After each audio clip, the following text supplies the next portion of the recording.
Well, it's that time again.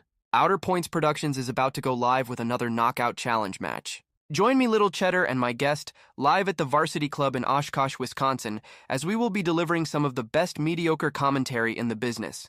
Sit back, relax, and enjoy the match, and don't forget to jump in the chat and say hello. Please take the time to subscribe to our YouTube channel, hit that like button, and share it with all your friends. Thank you so much for tuning in.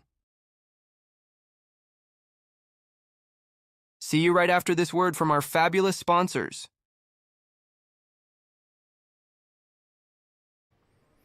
Welcome, everyone, to Outer Points Productions. This is Dale Little Cheddar Lorenz, and I am the Invisible Man today. Yeah, I really got to not wear this jersey anymore. Anywho, welcome to, I already said Outer Points Productions, so we're here live at the Varsity Club for the Knockout Challenge KO 1.3. Thank you, everybody, for tuning in. We've got Jason Harlan taking on Ron Grawien. I hope I'm saying that last name correctly, but we'll figure that out as we go together. Thanks, everybody, for tuning in. As you know, the very first thing that we're going to do is we're going to get the players to lag, and then we're going to spin the wheel to figure out what game we're going to be playing tonight. So let's get to it.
Well, it looks like 2 nights in a row we are going to be playing 8-ball. Race to 10. BCA rules. Rack your own. I think that's pretty much it. Jump cues are allowed. 8-ball on the break is not a win. Player has the option to either re-rack or continue shooting. Other than that, I think that's about it. Thanks, everybody, for tuning in. Of course, Andy Coons being first. I'm sure very proud of the jersey that Jason Harlan is wearing. I tell you, that's a sexy jersey, Andy. What's going on, Fred Renner? No pool league tonight. That's good. Steve Kilberg, winner last night. Scuba Steve, what's going on? Saying let's go, Jason. What's up, Jeremy Gould? Thanks for the conversation last night. Put a smile on my face when I woke up this morning. Don't get a big head over that. Just say so. Chris Mulder, good luck, Jason. Tom Menina. I agree with Scuba Steve there. If you get an opportunity, please hit that like button and then share it with everybody. Real simple way to do it. If you go to my channel. Uh-oh. You stood up on that one. If you're on Outer Points Productions, or the link of it, there's 3 little dots in the upper right-hand corner. Just hit those 3 little dots, and then it says share. And you copy the link, and then you paste it in a message to every contact that you have in your phone.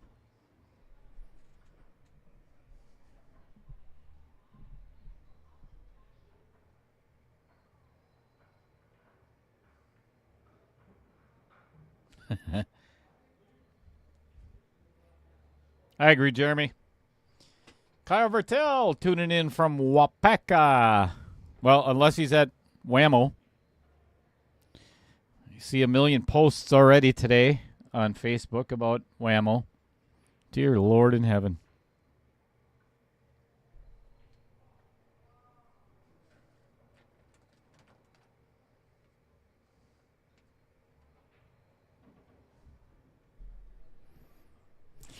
I almost want to address that while there's very few or only 22 viewers in there in the chat right now, but instead of waiting until later, but man, that irritates the shit out of me. I'll be honest.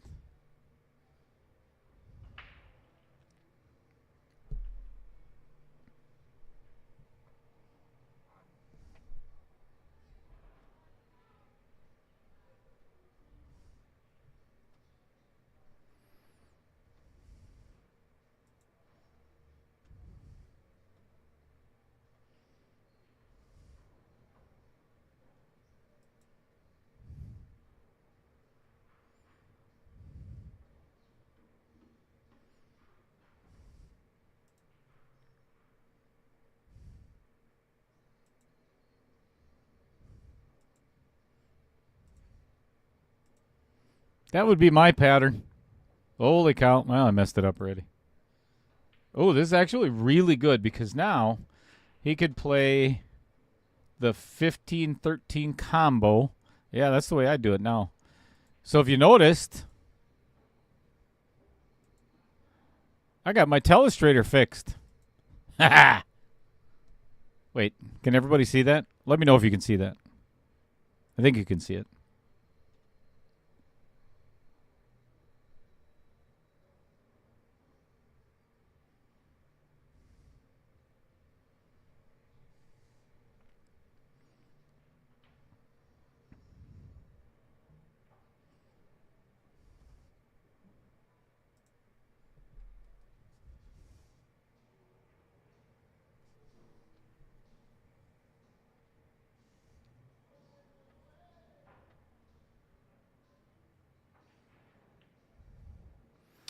All right, Jason's got to find a way to get over to that 12 ball. And that is not the shot. Unless he chooses to do a bank combo or a super thin cut. It's either that or he's going to have to play the 15 first and come 2 rails, potentially 1. Yeah, probably 2 rails. Get on the short side.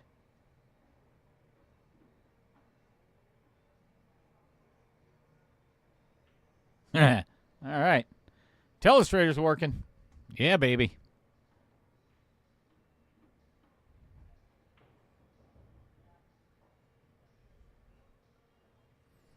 Well, couldn't hit that any better. So now this is just a matter of pocket it and stop the cue ball right there.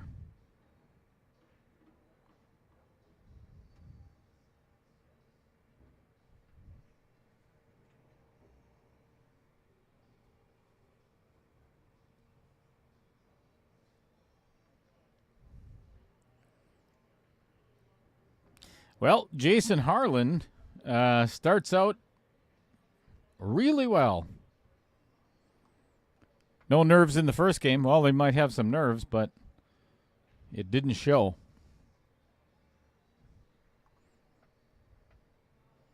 Fabulous start.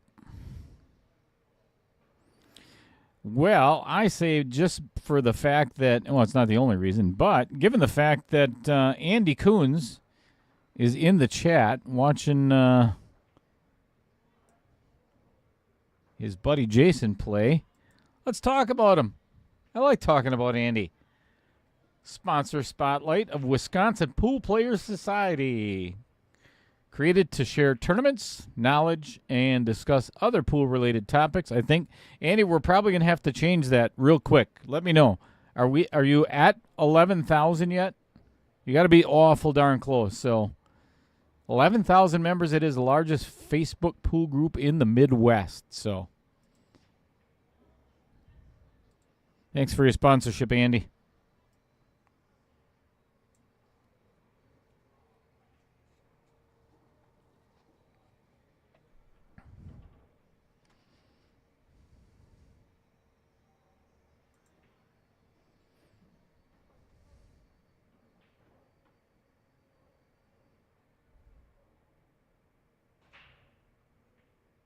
Man, did he hit that hard. Looks like, yep, one of each.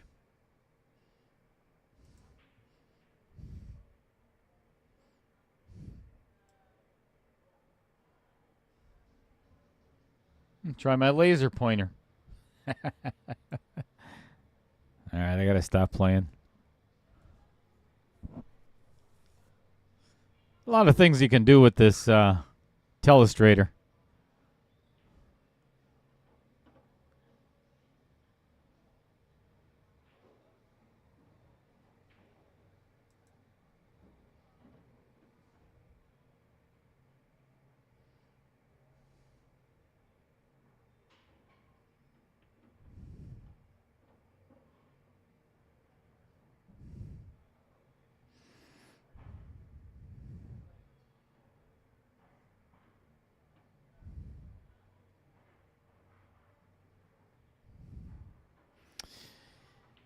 Well, I think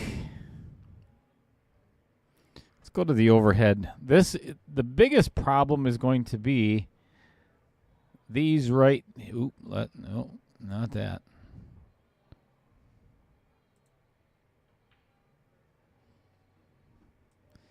This cluster right here is going to cause problems, and these two right here are going to be an issue.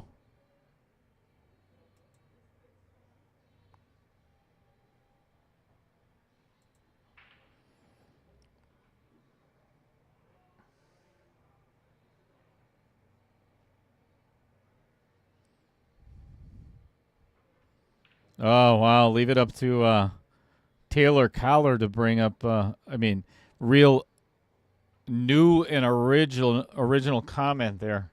I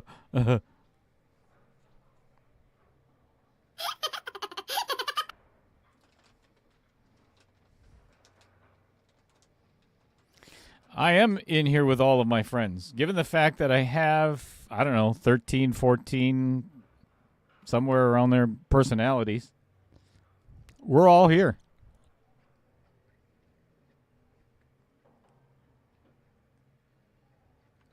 Not quite as bad as Corey Peterson, but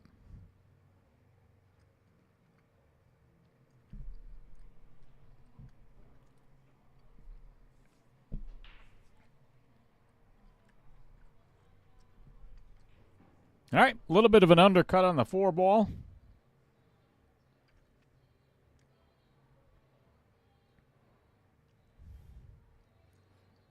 If I was Ron, I think I would be shooting that 12-ball right now. If you can get it to go in.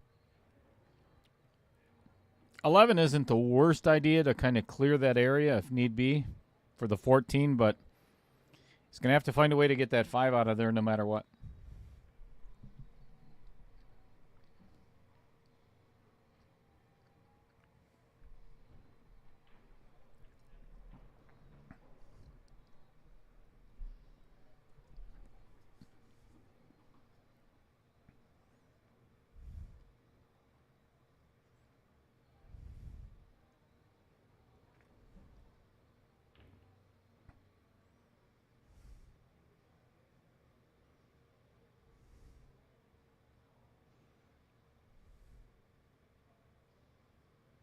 Ooh.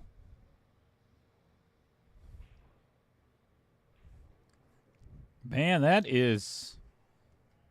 I don't think that 4-ball goes anymore.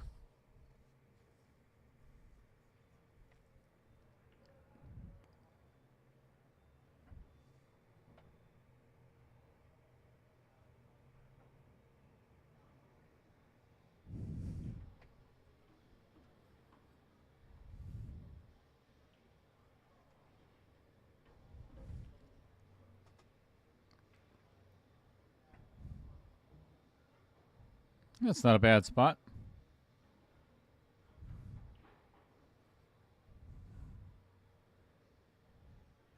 I would find out if that 4 goes right now.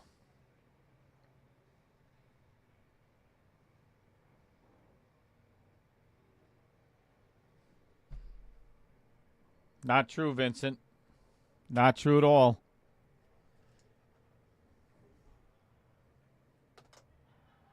We've seen it happen in your pocket time and time and time again. All right, came up a little bit far. Thin cut on the 7 or a thin cut on the 2. And either way, the cue ball is going to let a little bit loose here. I think I would probably play the 2 before I would play the 7. I think it's easier to get shape on the 7 and potentially get a shot on the 3 ball from where the 2 is. Not quite as thin either.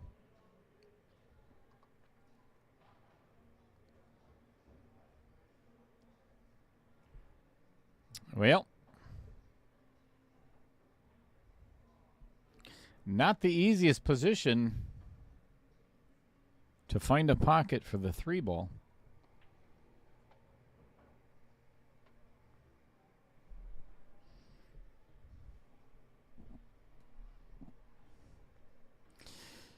Well, you're brave enough to sit in the booth with me, Vincent, so that's braver than a lot.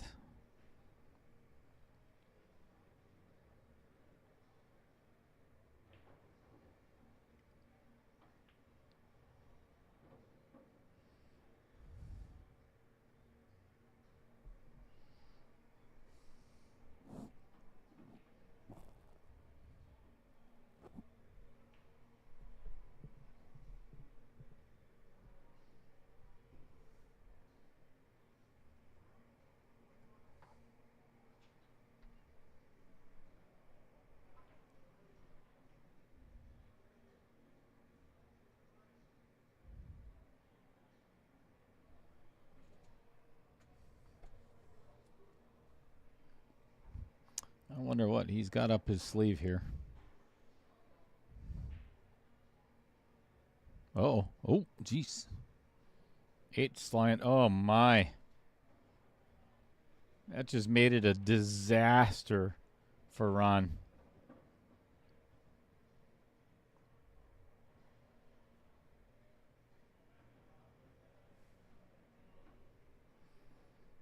I don't think I'd be pocketing a ball here if I was Ron.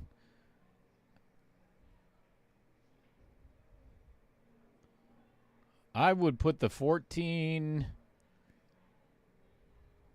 I would either maybe attempt to get the 12 out of there now by kicking. Boy, this is tough no matter what.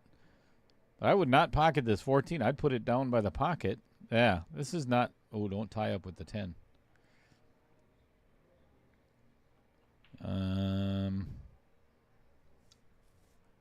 It's not the worst. It's still doable. Yeah, I agree with Jeremy. I think I would have played that 7 in the side and instead of trying to power draw. I think I would have went around table and hope for the best, I guess. But either way, he's kind of in a bad spot. Now it's even worse for. Well, it's worse for both of them. Oh, it's a good thing that 3 caught the outer point.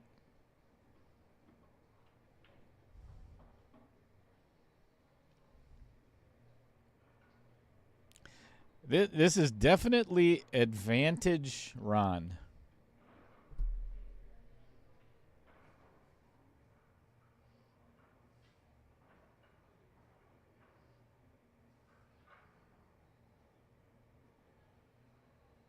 Yeah,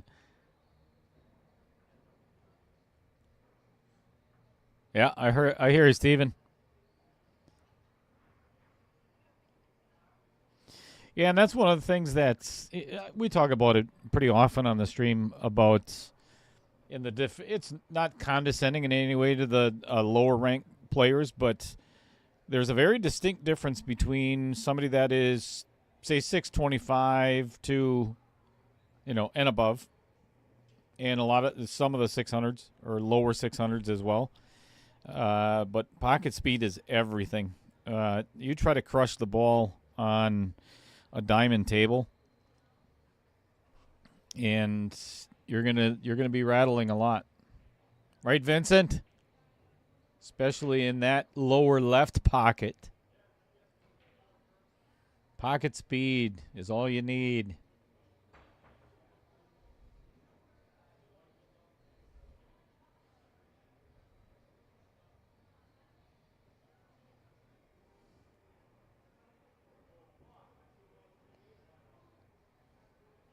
Anonymous, I have not seen.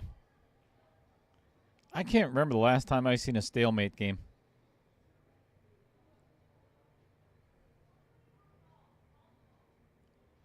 That's got to be quite a few years.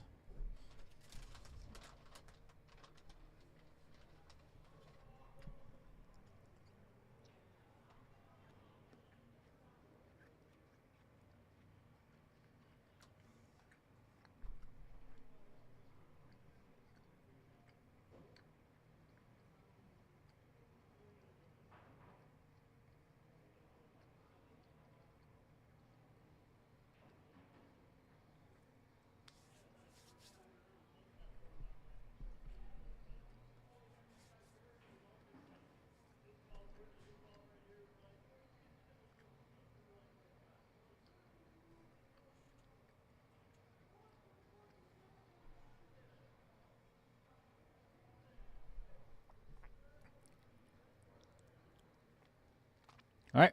I think Ron just called safe. Indeed.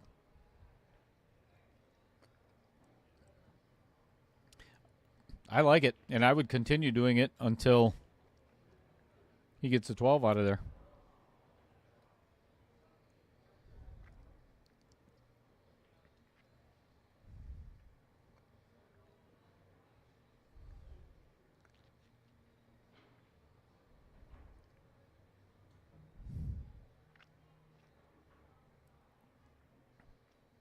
I am not sure I would have played that.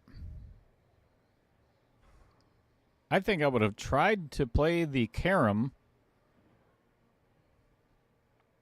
and make the 13 and leave that 7 on the table. Because now Jason is he's in a bad spot. Hi, Jamie.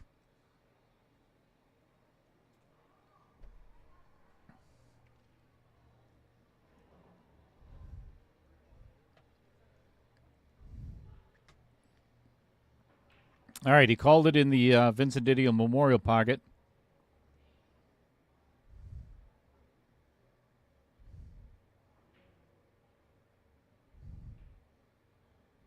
Good attempt.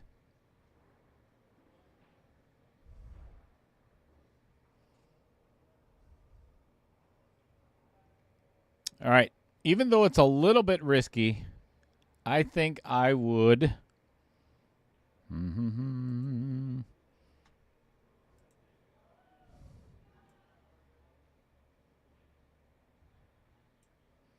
I think I would kick that out of there.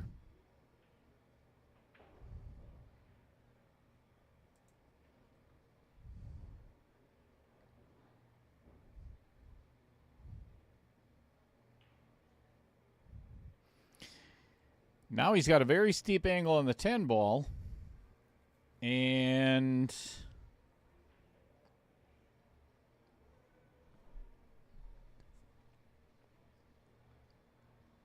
I mean, obviously you don't want to run into that anyway, but so now I honestly, what I would do now is just run into, just play.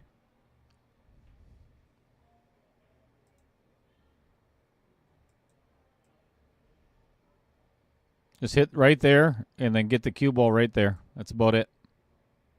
Oh, good hit. Even better. But you didn't solve the problem. Got it a little further out, but did not solve the problem.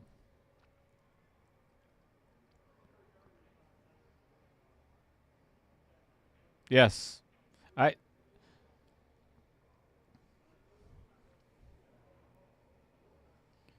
I agree, Kit Kat. Cool screen name, by the way. Was it because of the candy bar, or it's one of my favorite candy bars?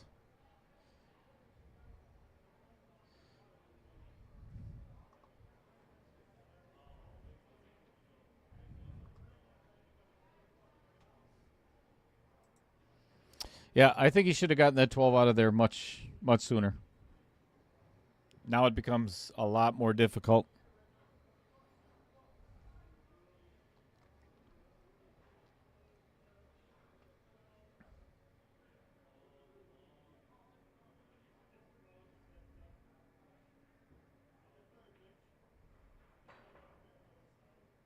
That is a good hit.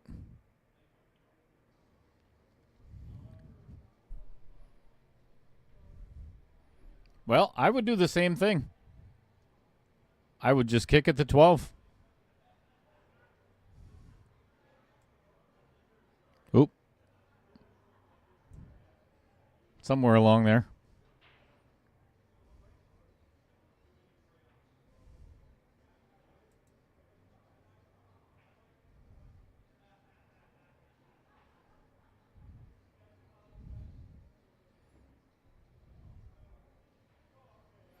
I don't like this.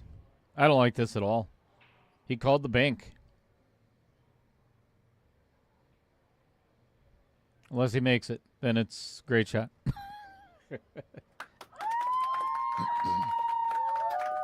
Huge. Great out.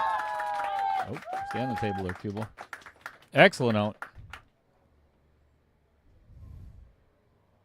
Gutsy. I personally think I would have played safe. The reason being is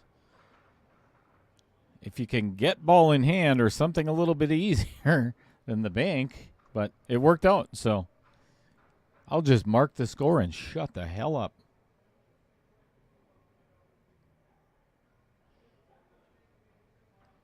It's pretty cool when you see a 479 Fargo just get up and drill the bank for the out, right, Jeremy?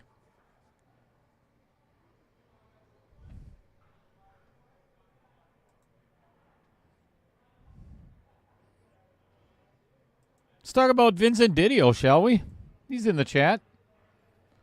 Gallery 83 Tattoo Company down in Fond du Lac, Wisconsin. Award-winning artist with 20 years of experience, probably 21 now, in all styles of tattooing, from elaborate black and gray realism to simple small designs. He's equipped to bring all of your ideas to life. Relaxing, safe, and clean environment. For more info, visit vincedtattoos.com or vincedtattoos@gmail.com. Anybody else like Jeff Dunham like I do? I love Jeff Dunham. As long as it isn't Jeff Hefter, I like the name.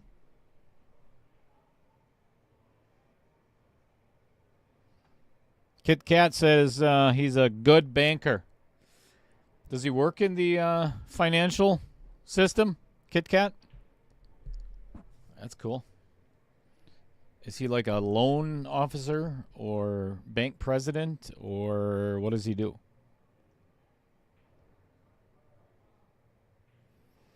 If he's a good banker, then let us know why. Sorry, I'd like to apologize to everybody.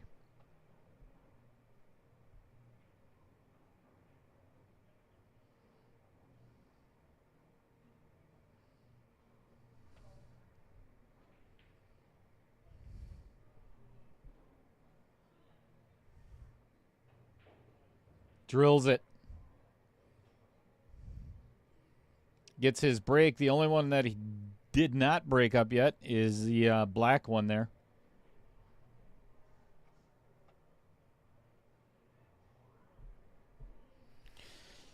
Vincent Didio says it's going to be 21 years this summer. It's a long time to be in business these days. Doing what you love and loving what you do.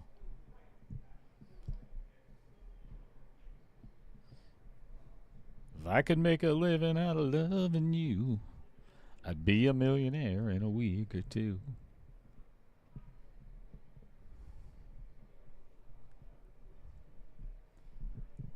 All right, on that sour note, I am going to go get myself a sun drop. Would you guys like something? Let me know in the chat.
All right, what did I miss?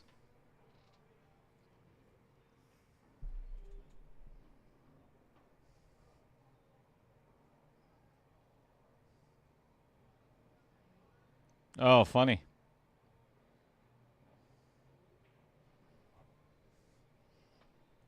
All right, Andy, that's what I was asking.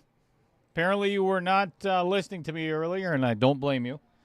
But yeah, I was asking if did you mute it again? That's what I was asking. If you're over 11,000, so it is. Well, let me get right on that.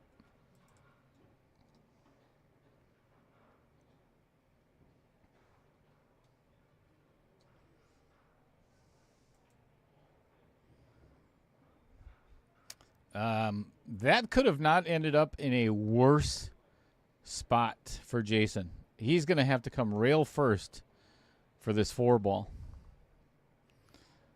He blocked himself on both balls by running into that 11. I know he would probably like to jump, but that is not what I would recommend.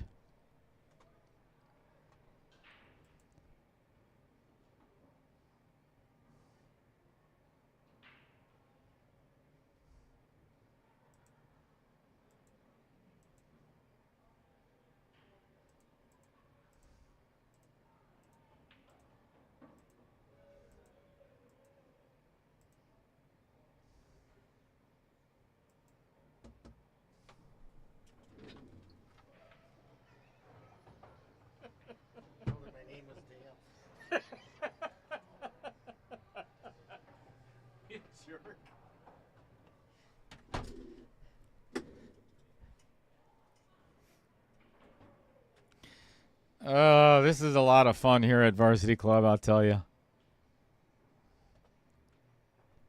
I'll tell you the story in a little while.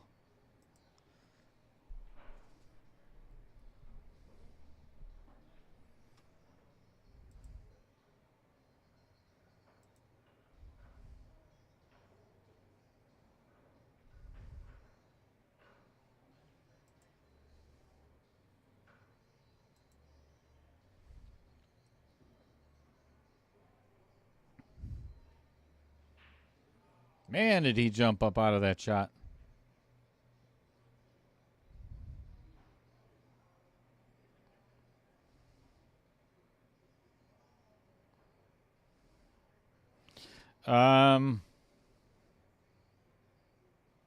David Kaufman, he's over his under his own name. Okay, that's good.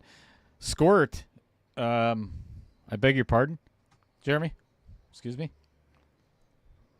There's no sense in name calling here. It's a little mean. I highly doubt that they have Fresca here at Varsity Club. Dear God, I hope not. That's just an embarrassment.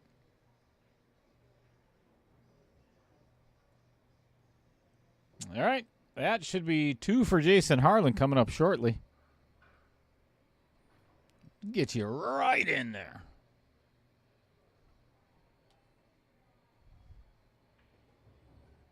That'll do it. 2-1. Oh, David's sitting right there with Ron. That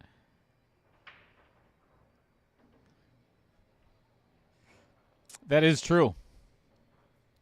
Let's get you over there, shall we?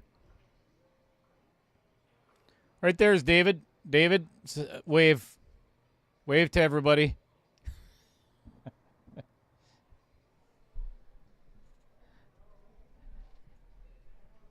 You see what he's eating. What kind of sandwich is that? What? You got a wrap there, buddy?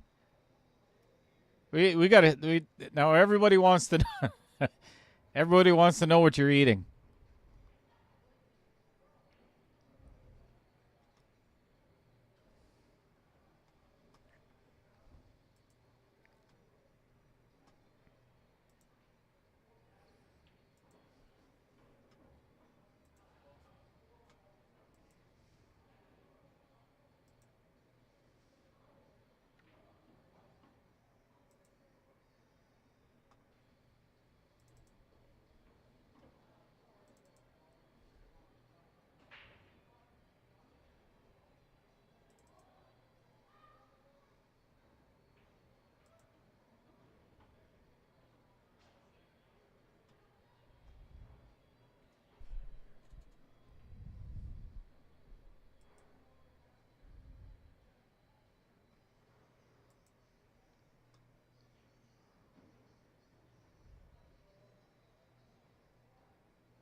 All right. I got it fixed, Andy.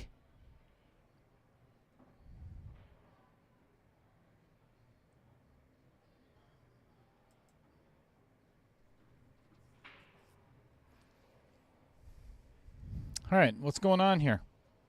You got a pool game. Well, this seems pretty elementary. Shoot the 10 in the side, drift forward just a smidge, play the 12 in the same side. 11-8. Wish I had a telestrator. Oh, wait. I do.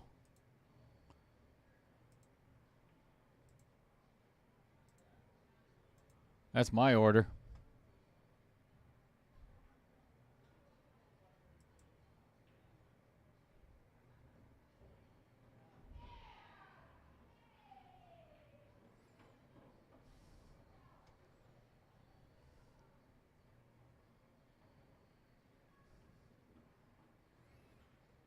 I personally would just replace the cue ball with where the 12 is. Maybe even a little bit closer.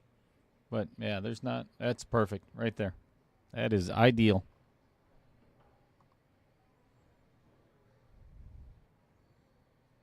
Pretty much a stop shot. Come off the rail just a smidge.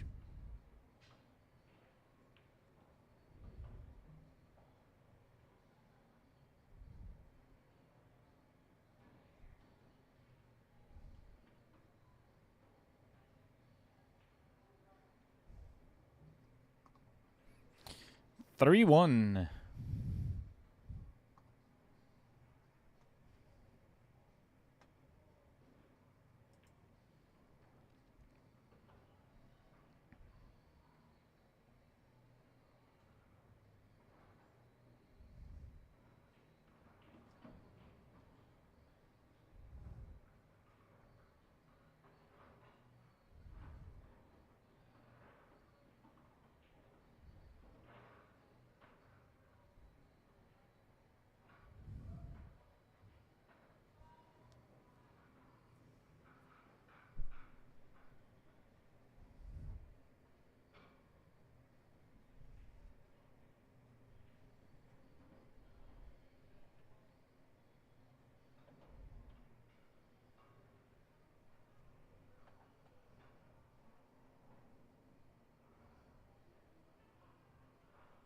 Yep. No doubt, Tom Menina. That the Philly, I tell you, I think it is 650 or something. Thursday nights for it was our league night. We just ended last week or a week before, but best Philly I've ever had. I always get it double meat, no mushrooms. Ugh, yummy, yummy, yummy. I'll be getting one of those later.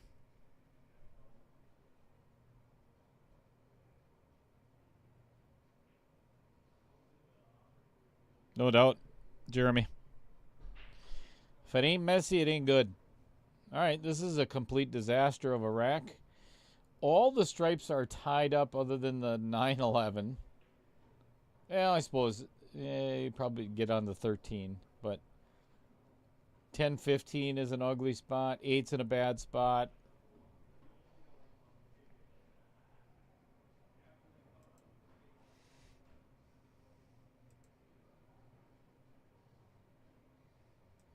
Kind of this whole cluster right here is stopping the run out or potential run out. Maybe not. Let's watch together.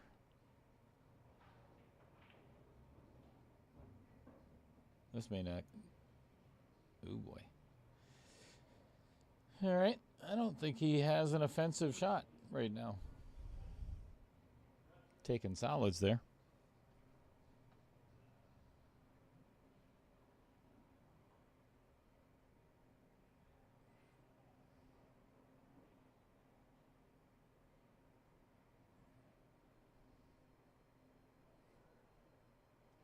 All right, so good question.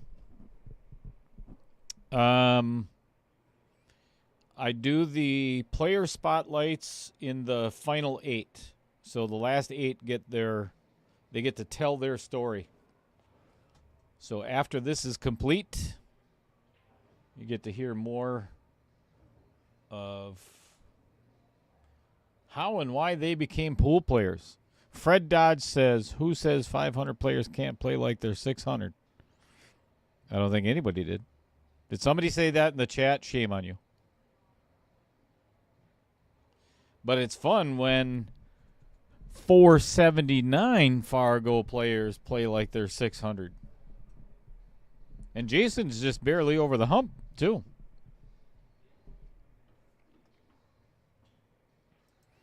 But you betcha they can. The only thing that they lack, the difference between them and a 600, is consistency.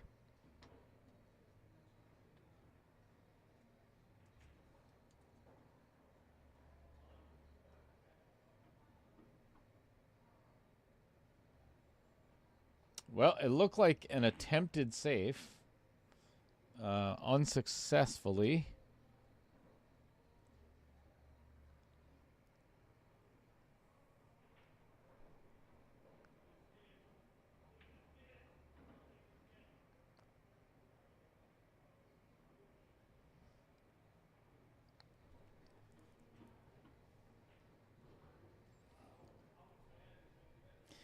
Well, if Jason can pocket this 6 ball, I don't know if the 5 goes past the 6 or if he can get by the 5 ball with the cue ball. Kind of sets up a good shot on the 2 to pocket the 2. Let me go over the overhead. It's really hard to tell from this angle. As long as he's looking at it, I'm assuming he probably doesn't have it. And that pretty much tells the story.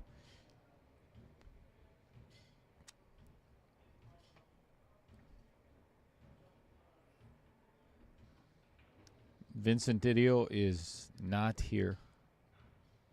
There's an empty seat here, Vincent. It's a really good shot.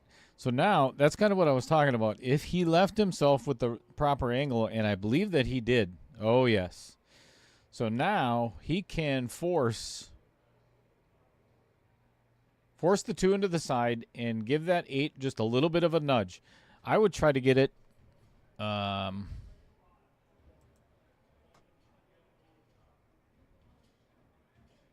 what I would do is just try to get that 8, run into the 8 ball there, and then just kind of push it out here somewhere. That's all he's got to do. Oh, called it off the other balls. Interesting. Nice shot. All right, let me get rid of that.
Yeah, same thing from the booth, Jeremy. I have yet to miss a shot from here. He is going to have to. He's going to have to throw this just a little bit. I don't even know if he could spin around this 4 or 5 enough. Yeah, I didn't think so. Because I'm looking right down the barrel from the booth. I definitely would have tried the 3 in the side before that. Hindsight is 20/20, of course.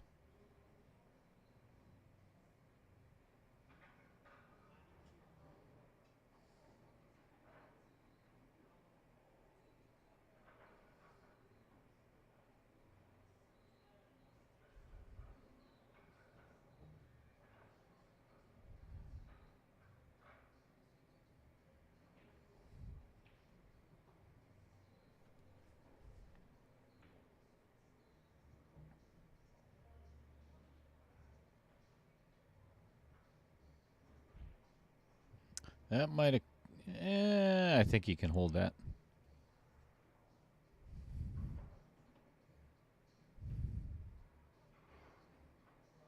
He did not leave himself the easiest here. I mean, it's not horrible, but he's going to have to manufacture something off of this 10 ball if he tries to hold.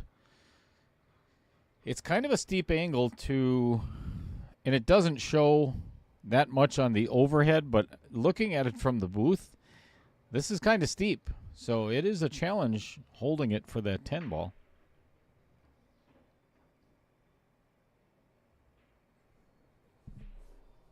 Yep, I disagree, Jeremy. When you have an opportunity like this, you don't want your opponent to. Oh boy.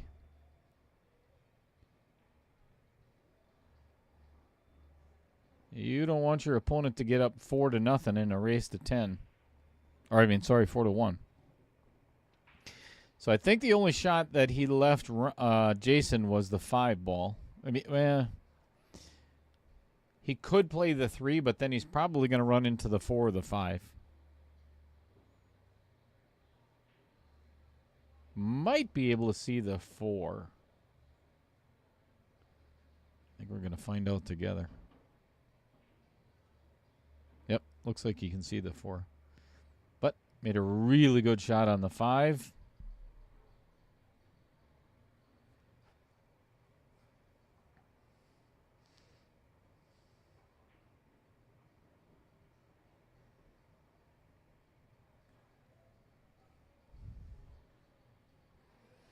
Yep. I agree, Fred. Just a little too much power.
Yeah, that would have been a bit of a confidence builder for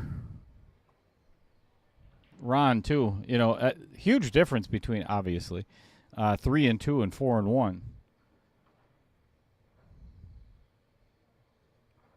But that extra game allows Jason to loosen up just a smidge as well.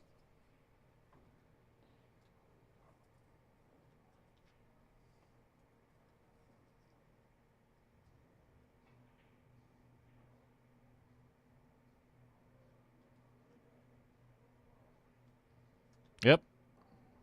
Yeah, I agree, Jeremy. No doubt.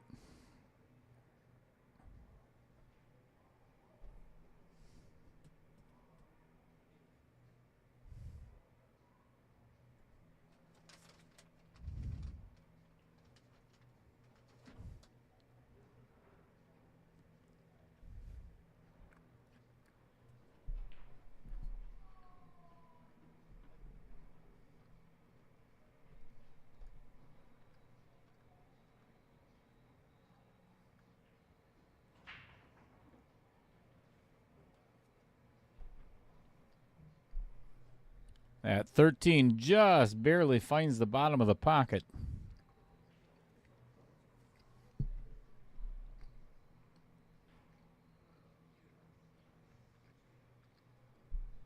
Andy cheering for Jason.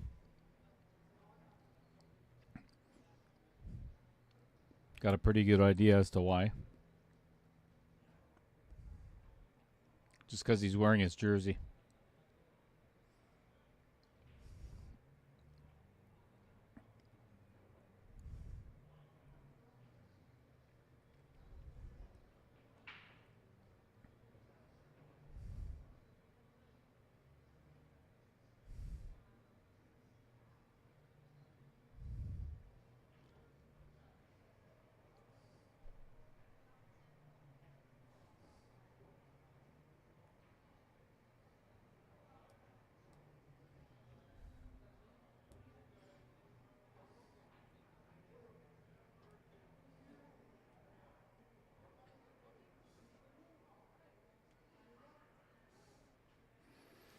Yeah, and that's one of the things that's been very prevalent on the stream is I haven't seen way back a couple of months ago a couple of blowout matches, but for the most part a lot of these matches have been really close, and one guy will start out really hot. Actually, look at Steven's match last night.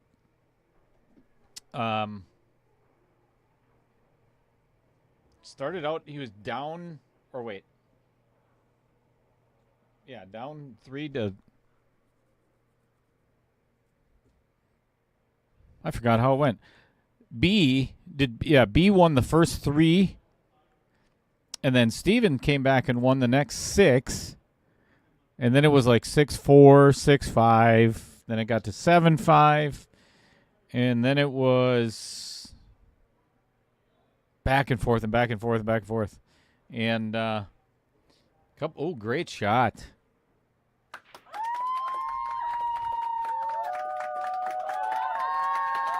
I think seeing that 2-ball fall would have been Jason would have felt much better about the rest of this rack, because it's a lot easier to just playing the 7 and the 4-ball versus now having to get from the 2 to either one of those balls.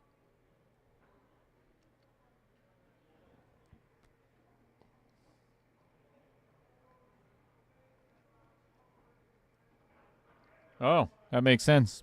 Andy and Jason are teammates. Very cool.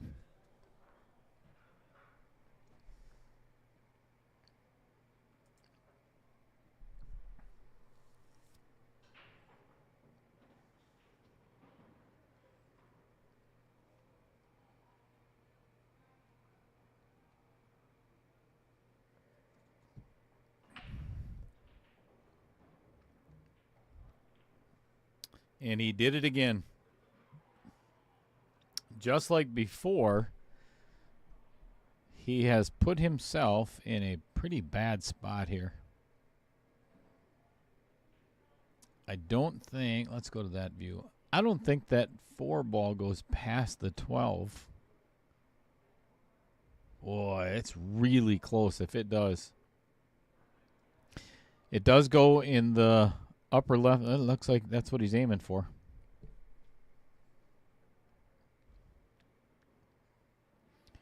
Obviously left himself blocked behind the 14 to get on the 2.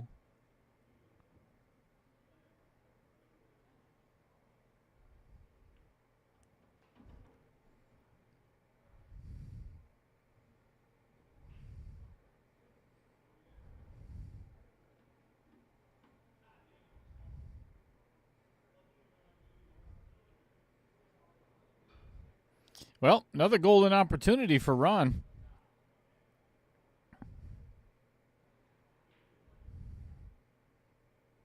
Not sure what kind of an angle he's got on that 11 ball.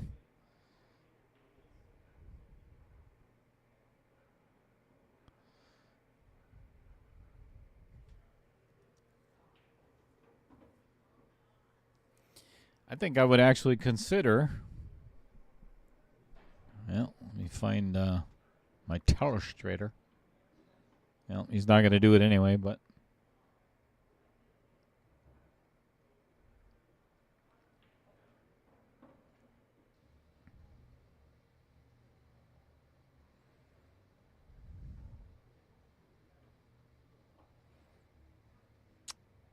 I think I would actually.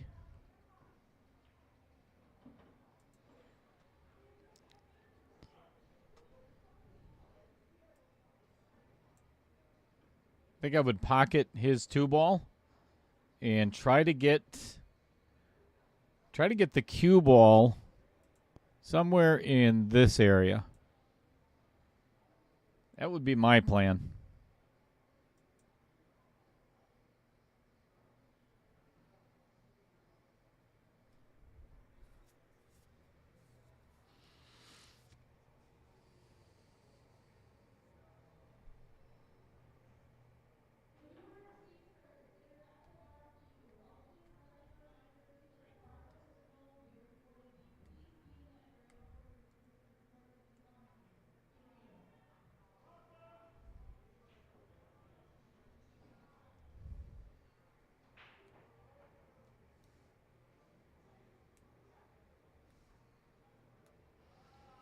Yeah, David. Honestly, that's the biggest key. And watching last night, and I mentioned it on the stream too, but a majority of the misses from B were because of exactly that.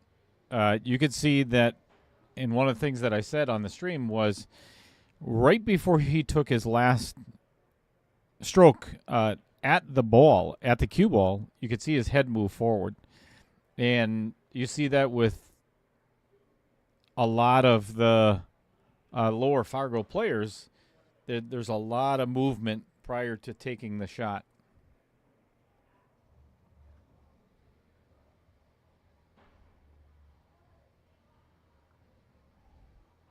David Sly, and I know a couple thousand times that I've said it.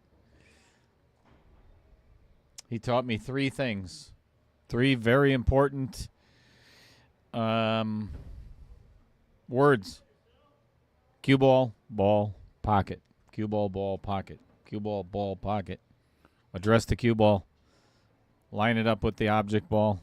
And don't move until it goes in the pocket. Pretty simple, right? All right. Another good shot. Good out by Jason. Extending the lead. 5-1.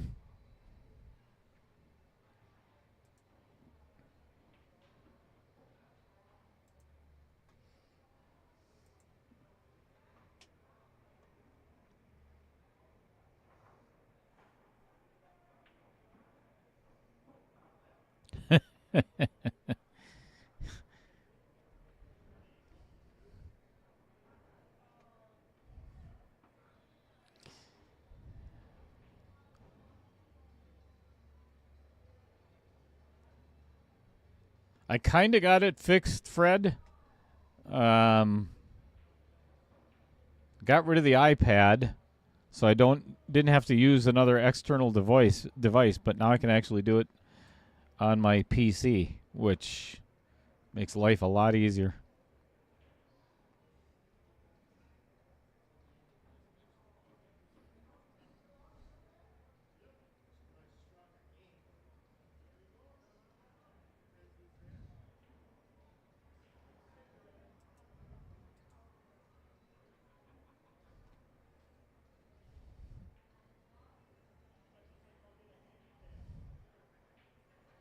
All right. As soon as Jason breaks,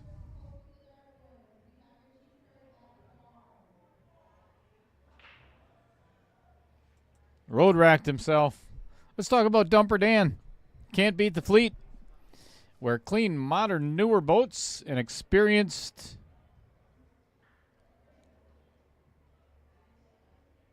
Jason just gave me a little something to say. An experienced professional crew and a one-owner business makes all the difference. You'll enjoy fishing aboard any of their 6 tournament-winning, fully equipped matching Baja Cruiser sport fishing boats. Troll on beautiful Lake Michigan for quality trout and salmon aboard Sheboygan, Wisconsin, all-time largest charter fishing fleet.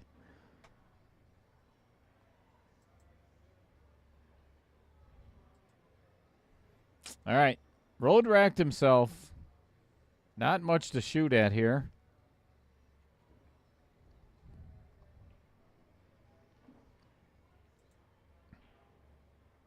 This is, that's going to be a problem.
Kind of baffled by that. I think I would have actually gotten the bridge out and pocketed that 13 where the cue ball is right now and run into the back of that. I mean, Grant, he may have ended up hooked, but at some point he's going to have to break that out of there.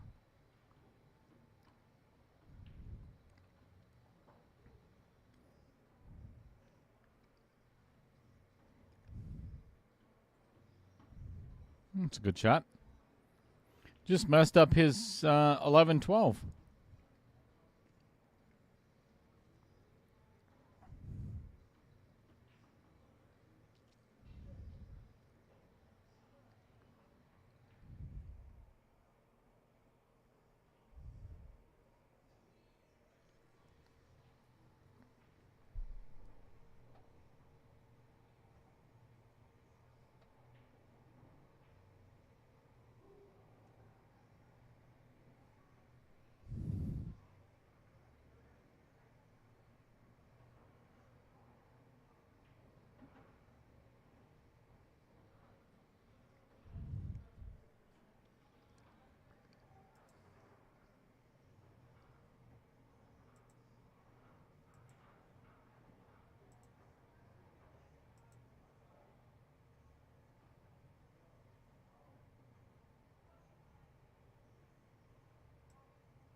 I like this shot just because hopefully he's going to come into the backside of that 11 ball. And maybe the 1 as well to get that 1 ball. Yep, perfect. So now he's got a shot on the 1.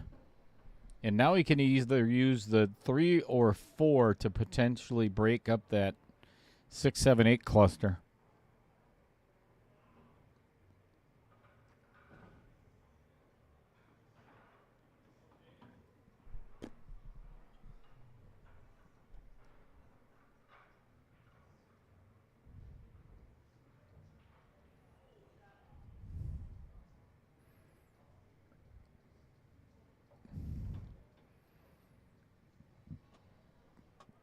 All right, here's where I'd go all out.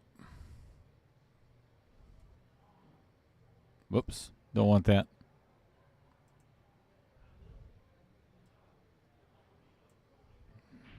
Damn telestrator. There. And right into the back of the rack. Hopefully you either end up with a shot on the 4 or develop the 6 or 7.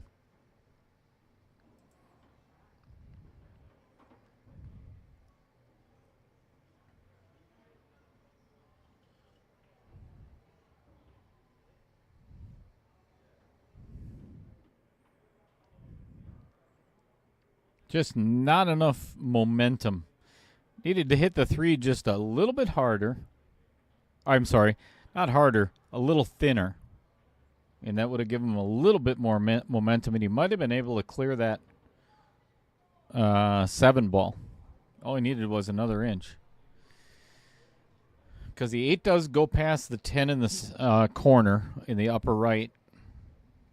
6 did clear, but I don't know if he's got a shot at it. I think so.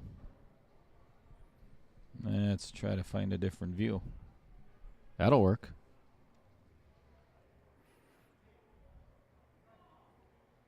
Yep, he did call the side.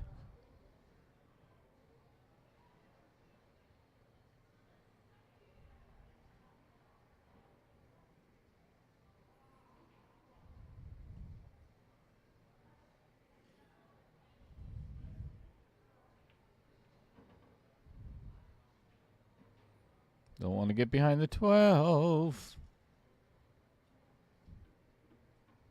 Ended up safe, though. Whew.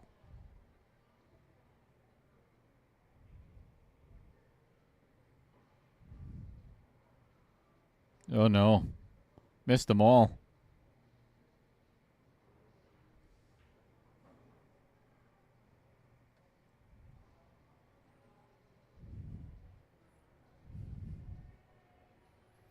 It's not the worst thing because Jason still does not have a pocket for the 7 ball.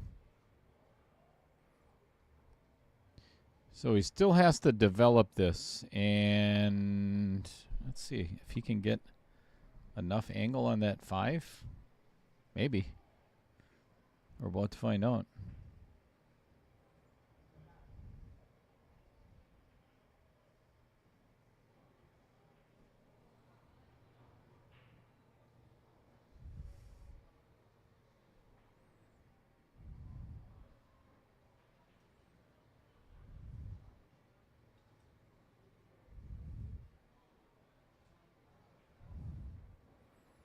Well, I think the obvious is, well, maybe not so obvious.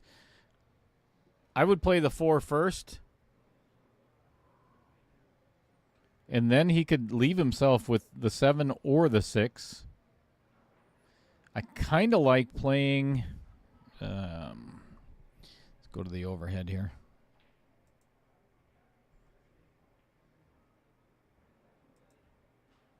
This would be 1. That'd be my pattern.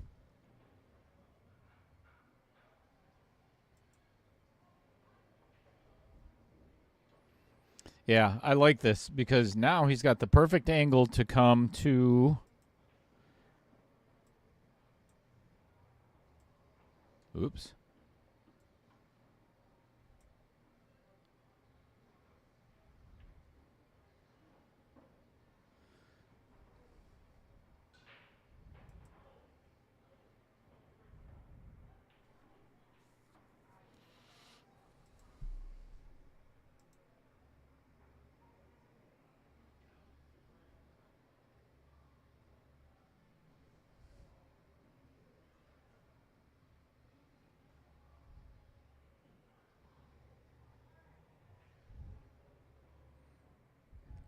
Right on the lines.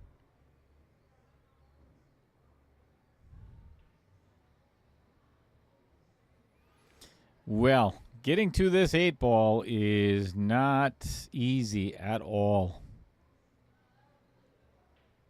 I think he is going to have to go. Let's see if I can get this right. Here. And back. Somewhere like that. I think that's the only way he's going to get on the 8-ball.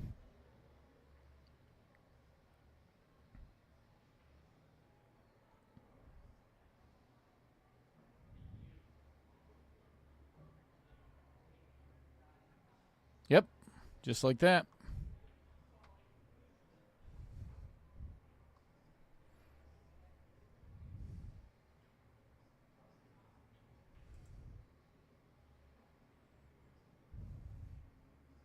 For a 6-1 lead. Wow.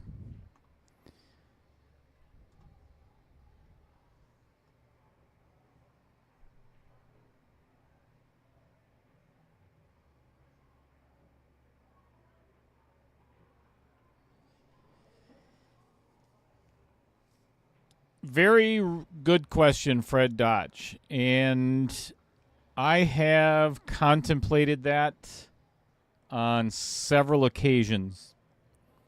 I'd love to be able to keep the stream free for the viewers, but I'm.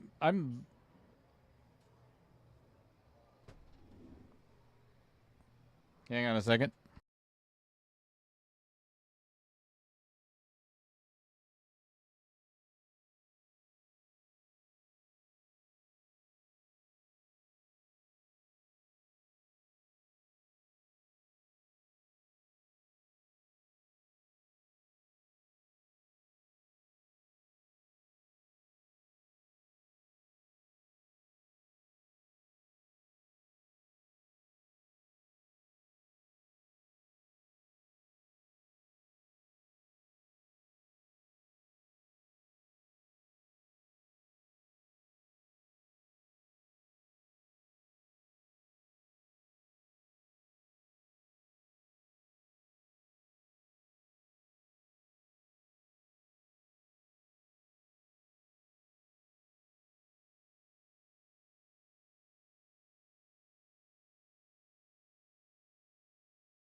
All right, so back to the conversation that Fred started. There are 130 plus streamers in the U.S., and those are the ones just accounted for. So on. So far, I should say. And I've done a little bit of research into this. There's very few that charge a monthly membership fee or subscription fee, so on. So the last thing I want to do is lose subscribers. Ultimately, once it really starts to snowball, and it will, I don't want to chase people away. So I guess that would be a question for everybody in the chat or everybody on Facebook, everybody on social media. Would you pay, say, $4.99 a month to be a subscriber of Outer Points Productions?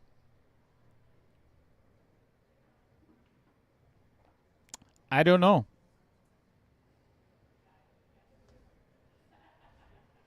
I'm going to do some math.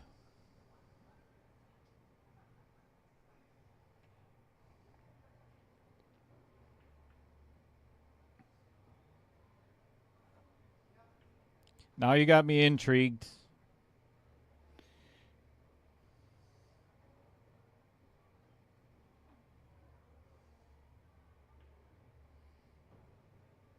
So for easy math, let's say out of the 1,500 subscribers, there's like 1,504, 1,505, something like that.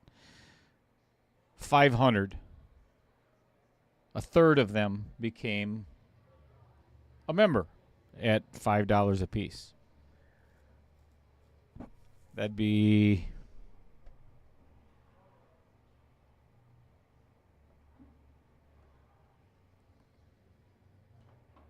so we're looking at $2,500 a month.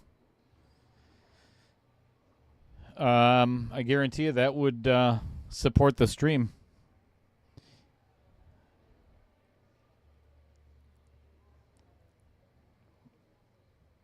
That would be very helpful.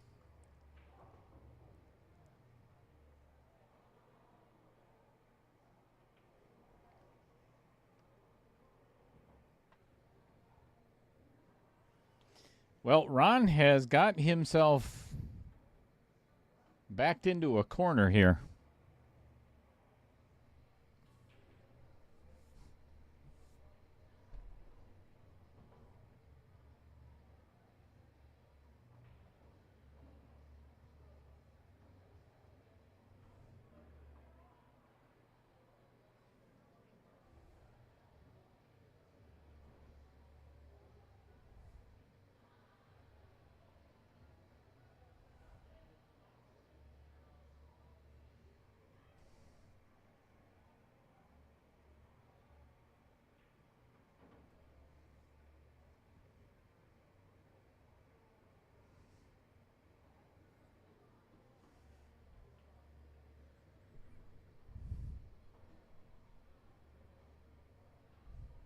I see what you're saying, Fred.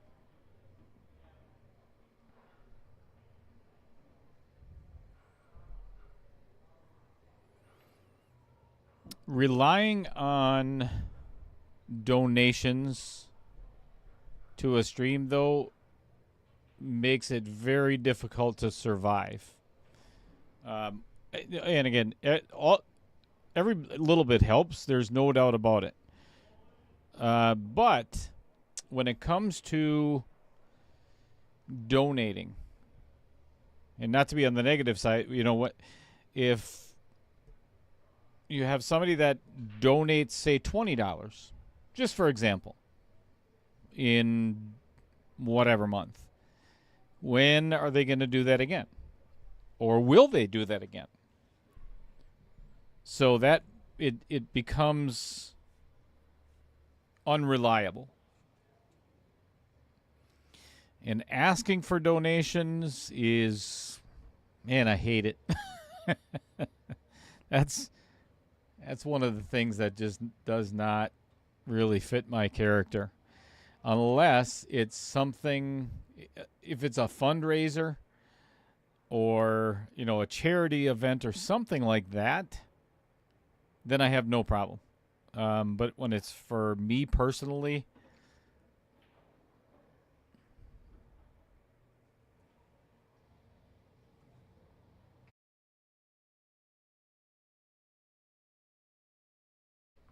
well, I'll tell you what, that was a fabulous shot by Ron there, blocking that pocket with his 3-ball. But he's got nothing right now, so Jason could easily play. He could play the 10-ball. I think I would just let Ron shoot at that 3-ball. Or even better, let me switch on over to the Telestrator.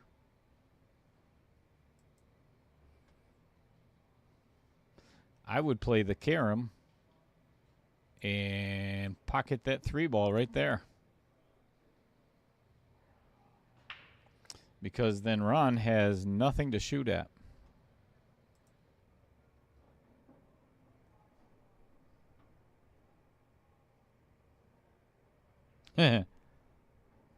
Folks will invest in the cheddar.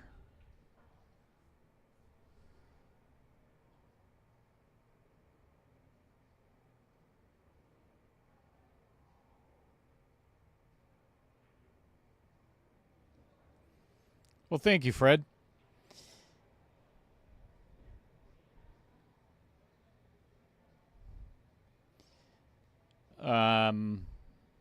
Will I deliver? I think that goes without question. I don't even need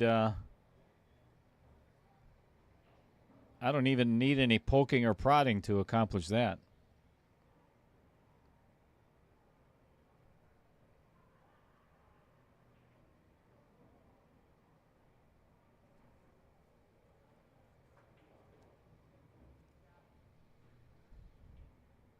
Great shot.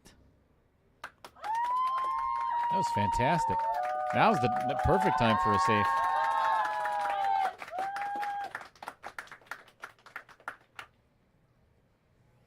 Yeah, you're right, Tom. I do need to work on my Twitch followers.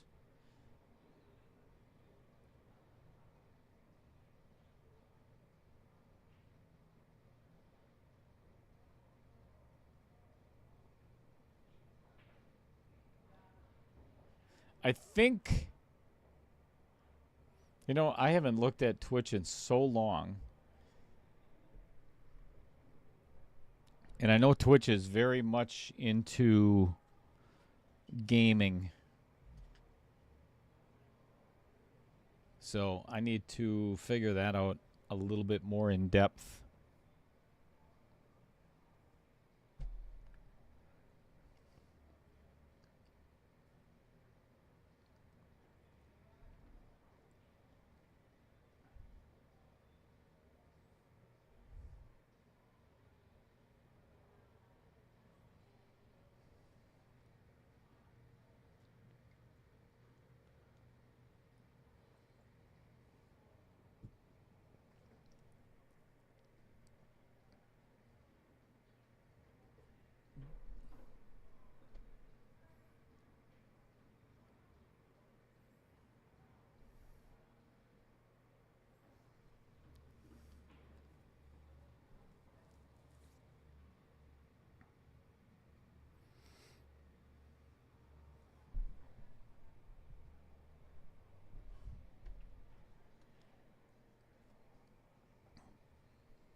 All right. Tom, you got me motivated. I'm looking at it right now, as a matter of fact.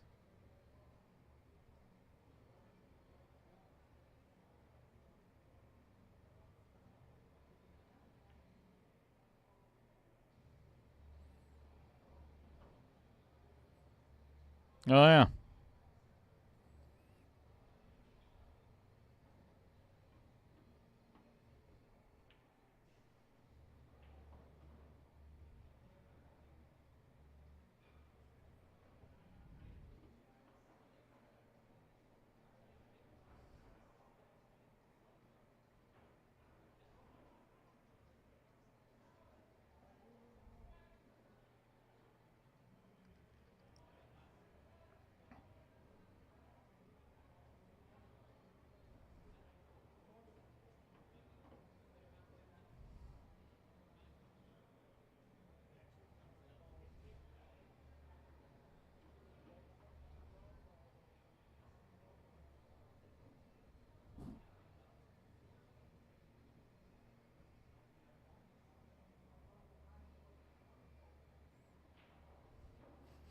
It's amazing. What you're talking about, Tom. There's a gamer that's on right now with Trying to figure out what game it is. It's like one of the World of War or Warfare games. He's got 28,000 people watching. 28,000 people watching. That is just crazy.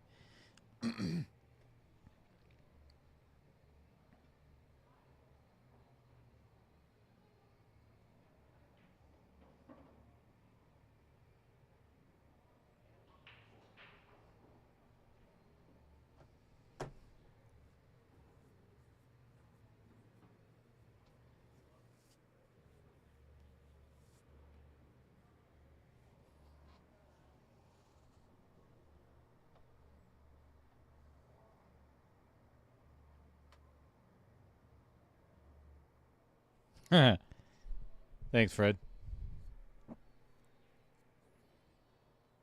Wow. Oh, I thought that was in.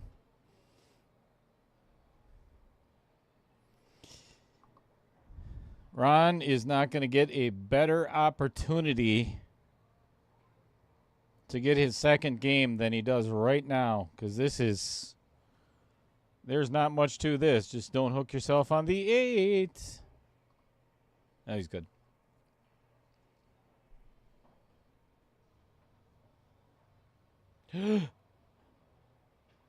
Wow.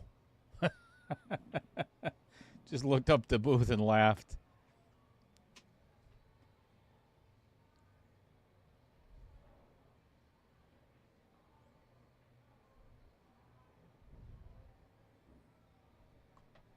Six two.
Ah. Thank you, Andy Coons. That's always a good start. Much appreciated, my friend.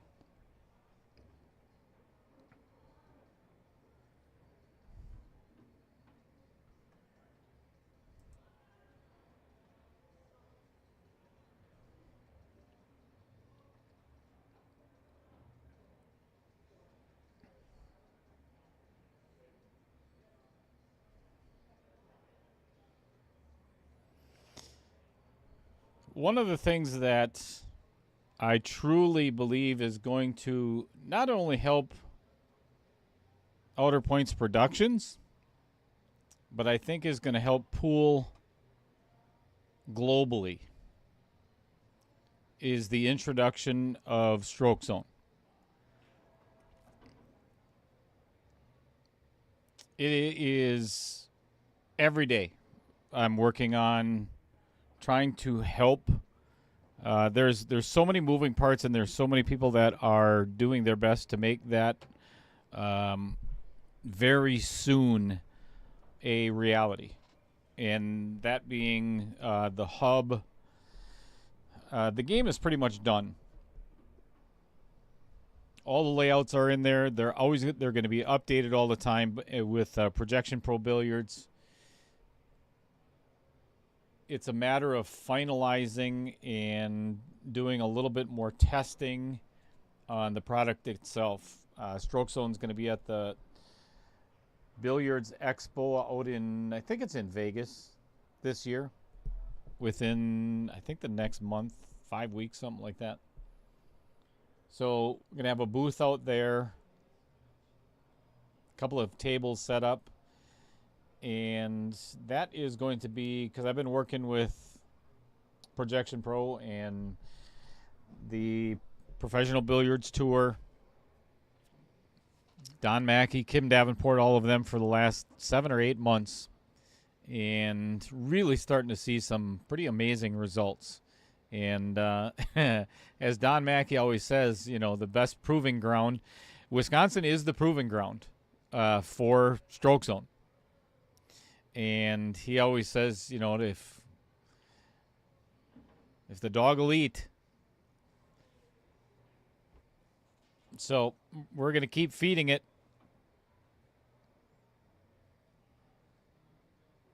It's really starting to present in a very good light all the things that can be done with Stroke Zone.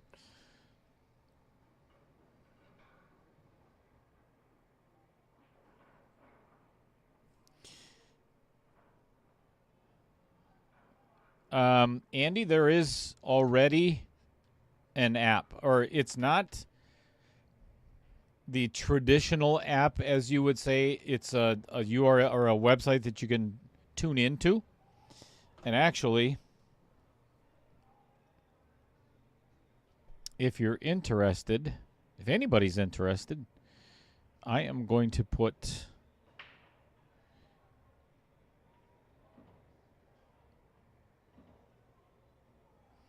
you could see what it looks like on the inside.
Well, unfortunately,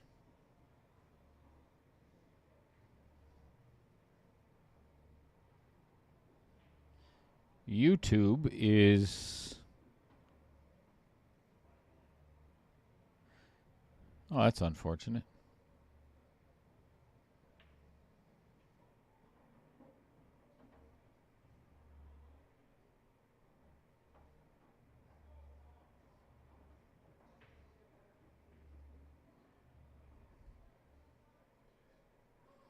YouTube does not allow me to put a link in my own page. That's not very nice.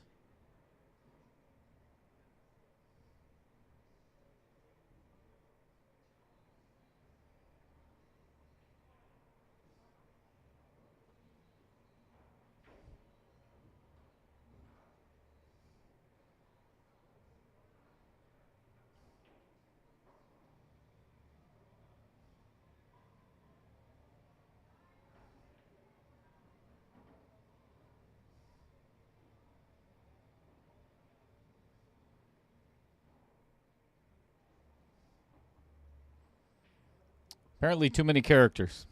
So let's see if we can figure out a different way to do that.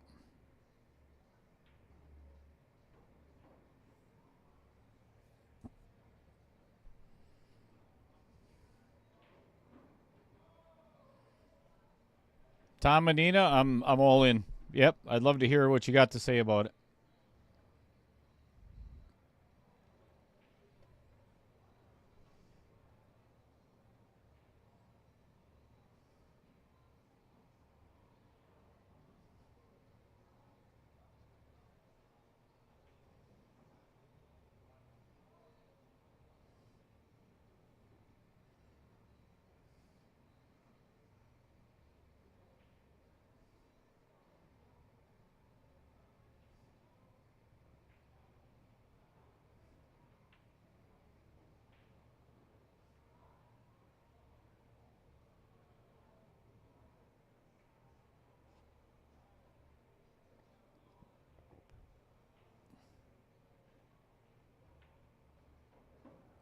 Hey, there we go.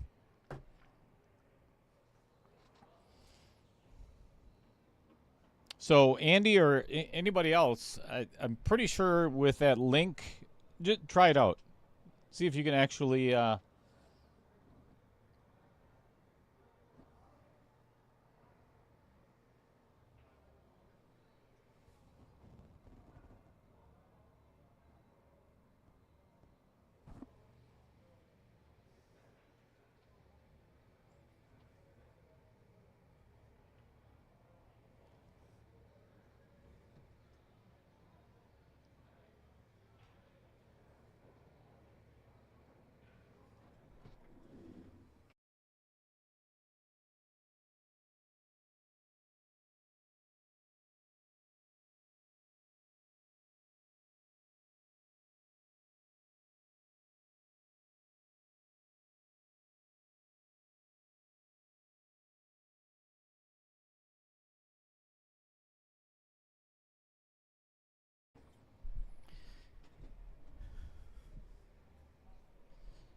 So the link there at the bottom is what it looks like inside the hub. I'm not sure that you can get in without registering. That's not my department.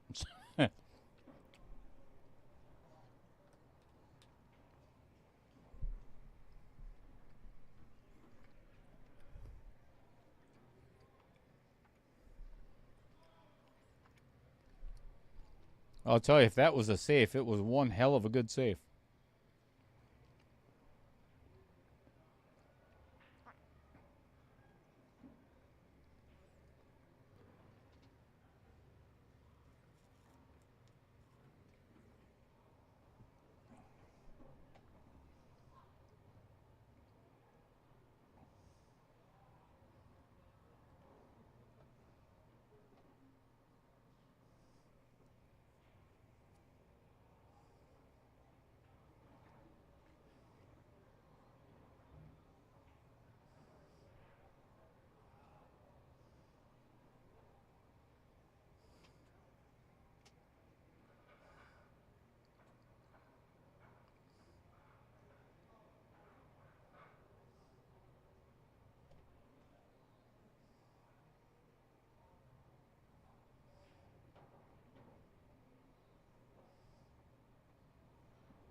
Well, if I am Ron,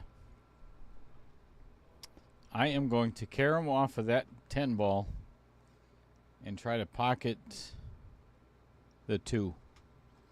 I think that's what he might have in mind as well. Yeah. Just pocket that and leave. Yeah, that's a good shot.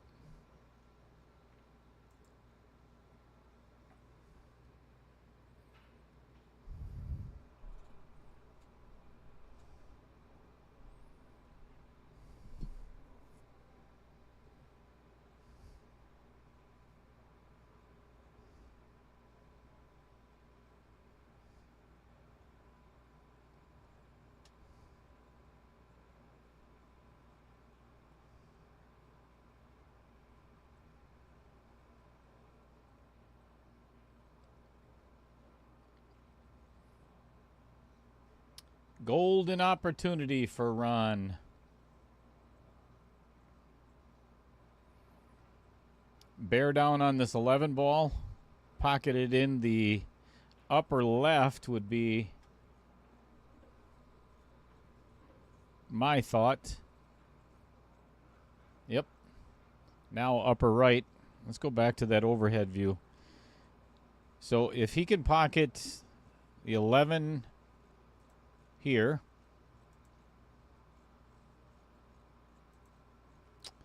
come off the rail and back out here,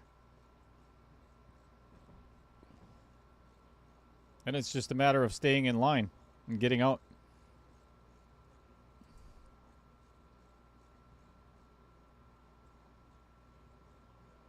Oop, can do it that way too. Beautiful. Nice shot. More than one way to skin a cat. Well done.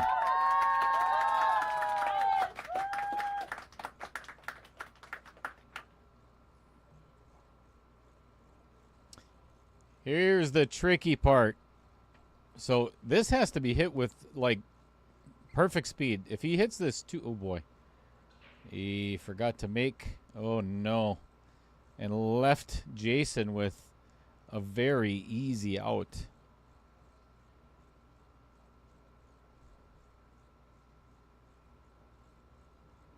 Had the shot on the 8 ball, forgot to make the 10.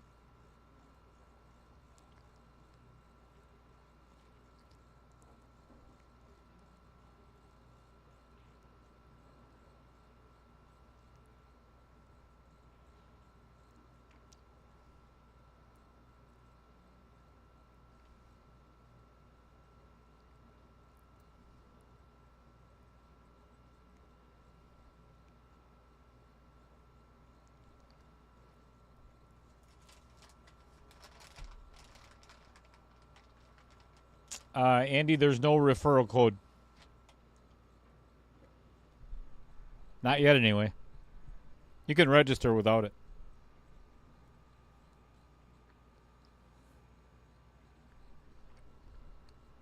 I'm going to have to find out from, oh boy.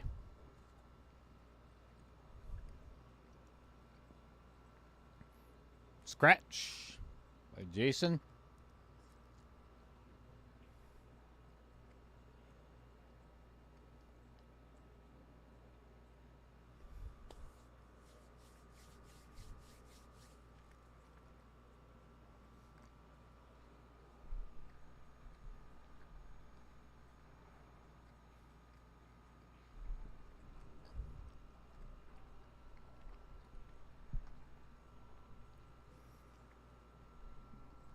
All right. Ron to get it within 3.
Have a great rest of your night, Dave Dowley. You should have stopped in and said hi earlier.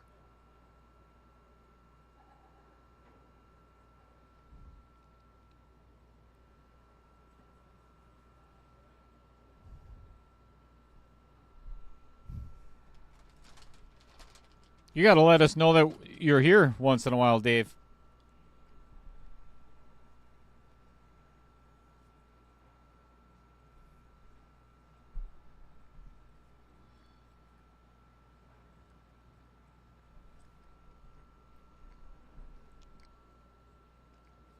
Perfect opportunity for Jason to pocket the 7 in the side. Come down and give that 12 a little nudge. Push that 6 to the pocket. Oh boy, I would have not done that. He could have hit that so much softer and left that 6 right in front of the pocket and had a guaranteed shot on the 4. Now he put himself back in a not a good spot.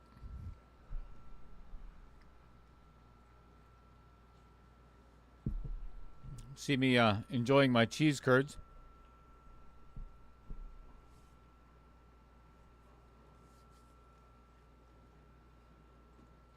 I know you are, Dave. That's comforting. Somebody's got to keep me in line. Mrs. Cheddar has tried for almost 10 years now, unsuccessfully.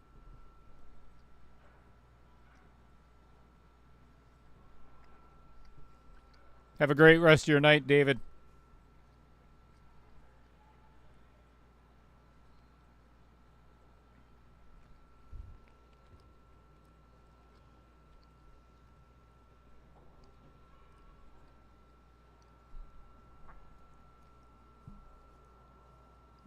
Win or lose. Ron is going to go back and watch this video. And listen to me again, Ron. You are moving way too much in all of your shots.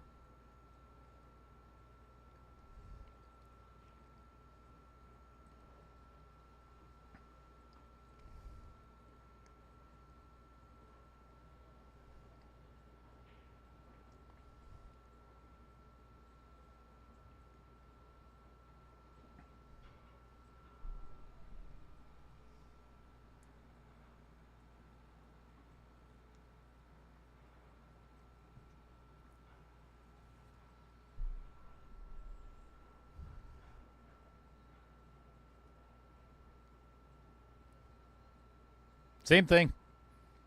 You may not have been able to see that on camera, but he was up and out of that shot before the cue ball even got to the 15.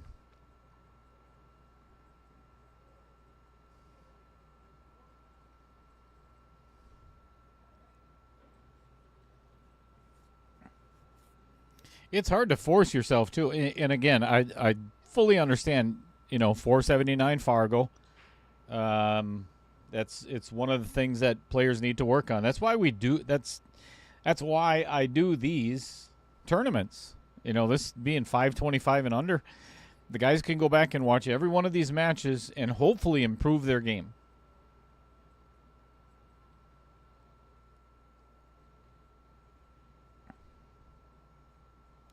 That's one of and I don't want to get into it, even though sometimes I'd love to. I've bit my tongue so many times, I have no feeling in it anymore. But when people complain or they say something about paying for being on the stream or some crap like that, whatever. That's the whole idea, is for the players to go back and watch and improve their game. And obviously for my time, but that should go without saying. But what better tool than to be able to go back and, like, actually this shot right here. Let's see if he moves. That's one of the best times he's stayed down.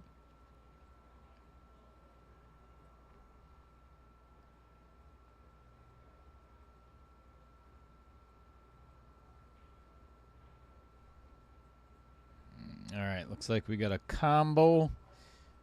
13-12.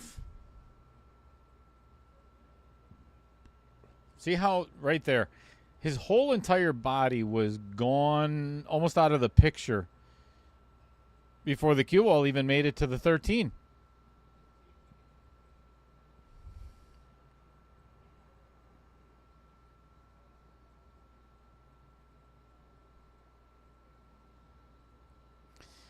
It's hard to force yourself, and of course I always make the golf pool analogy or comparison. But anytime your body's moving all over the place, you're not going to hit the golf ball very, very square at all. Can't hit what you can't see. But when you've been doing it so long, you've never had, what a great shot. You've never had a formal lesson or somebody to show you what you're doing wrong. It's pretty hard to correct it. So being on the stream, if we can get all the right camera angles, and again, I'm not Matchroom, you get to see some of that. All right, here's the shot of the game. And I don't know why he played for the bank, but that is not going to go in that. I don't think there's any way that, there's no way. Absolutely no way unless he's kicking it. I don't think that goes past the 4 ball.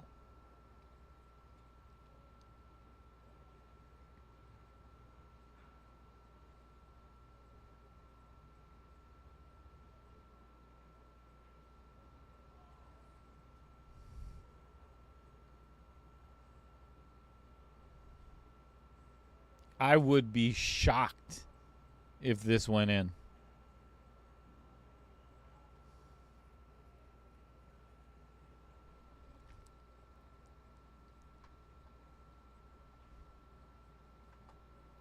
Yeah, I think he recognizes it too, but he doesn't have a shot on the 13 either.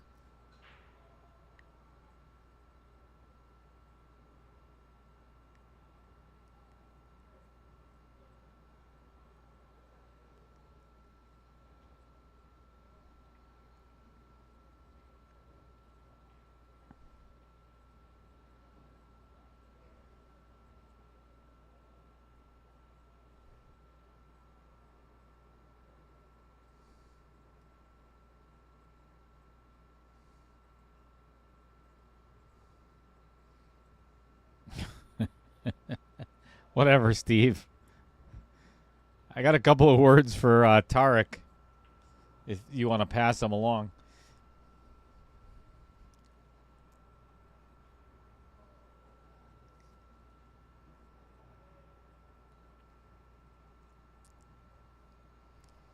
What's going on, Pete Beshta? Just getting home. Thanks for the like and the share.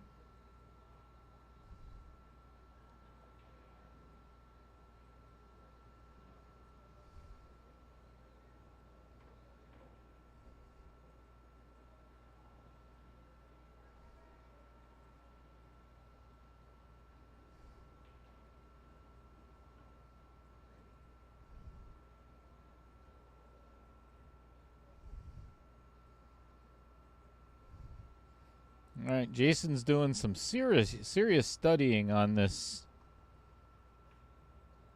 4 ball. I'm not sure what he's looking at there.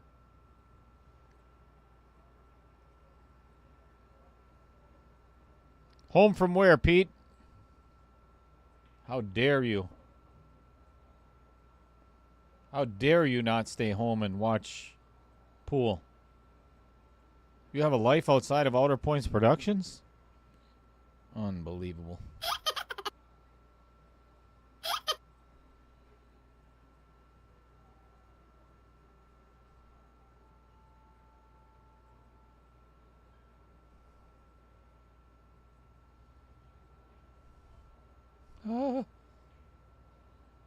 Ooh, another golden opportunity for Ron. 14-13-8.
Freshka.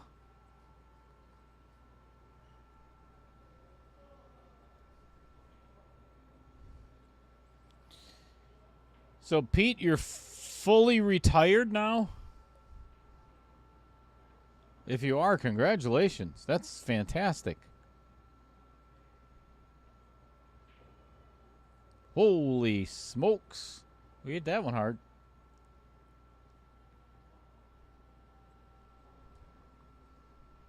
All right. Got a shot on the 8.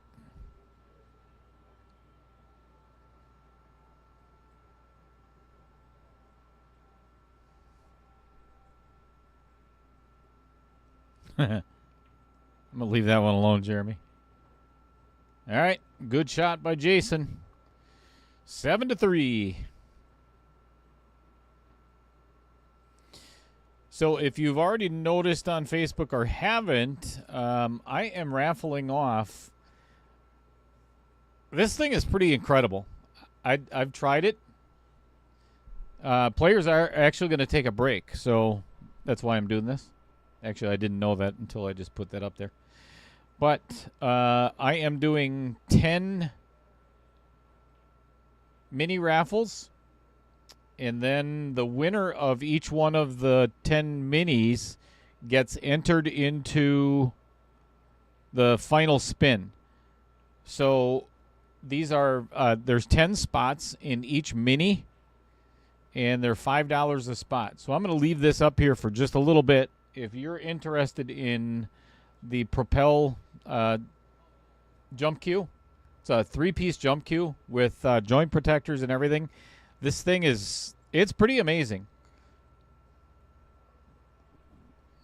So if you're interested, scan one of those QR codes, and I'll get you in the drawing. Or not the drawing, sorry, the spin, one of the minis.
All right. Players are back.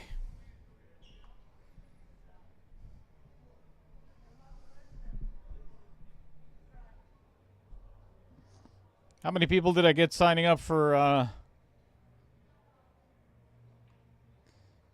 the mini on the jump queue?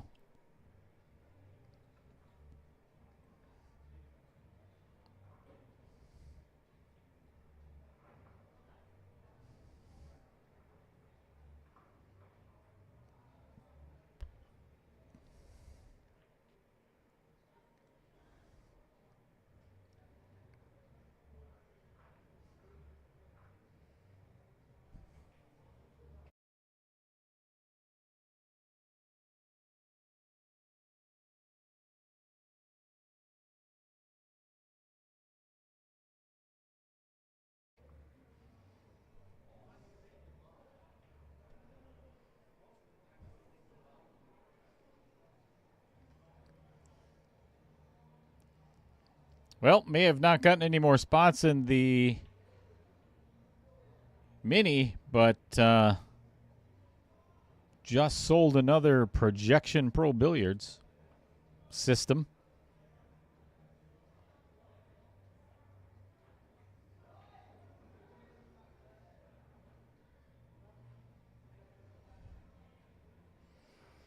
All right, 7-3.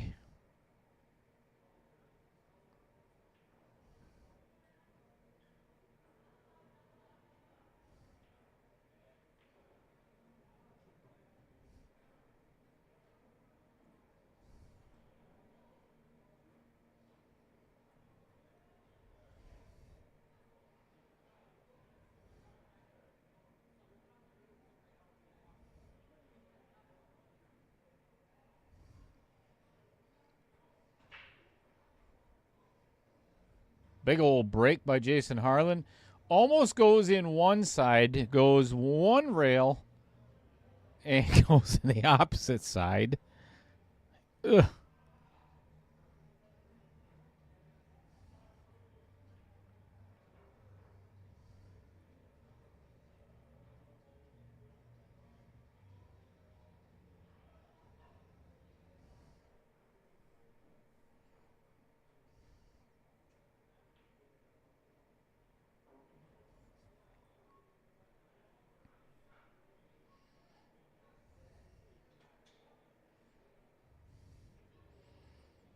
Gotcha, Jeremy.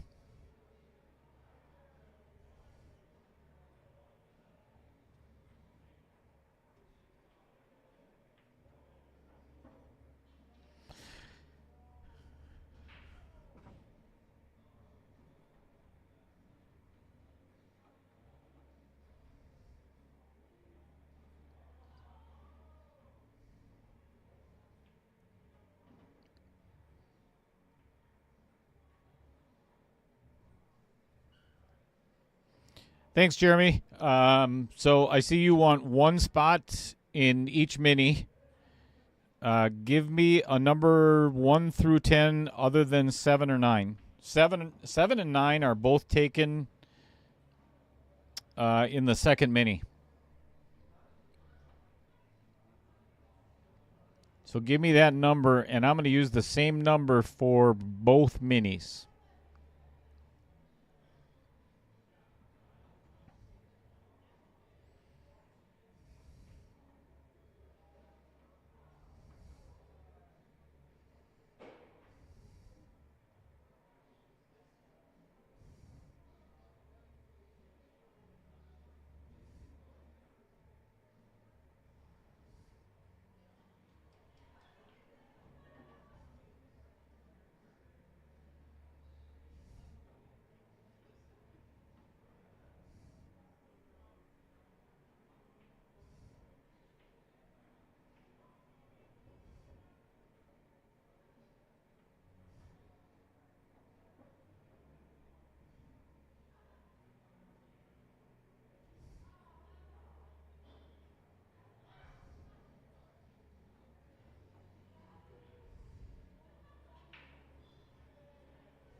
All right, not a bad save by Ron.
All right, good hit by Jason.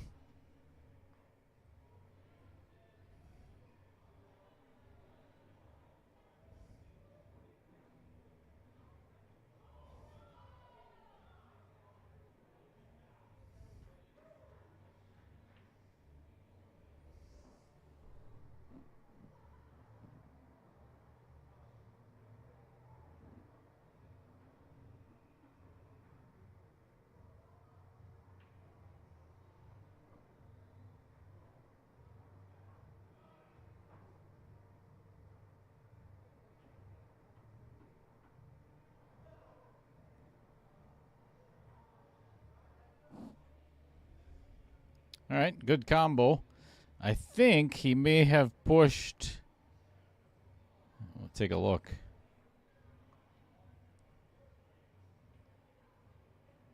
I think he can get past that 8 ball to shoot the 11.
All right, you got it, Jeremy.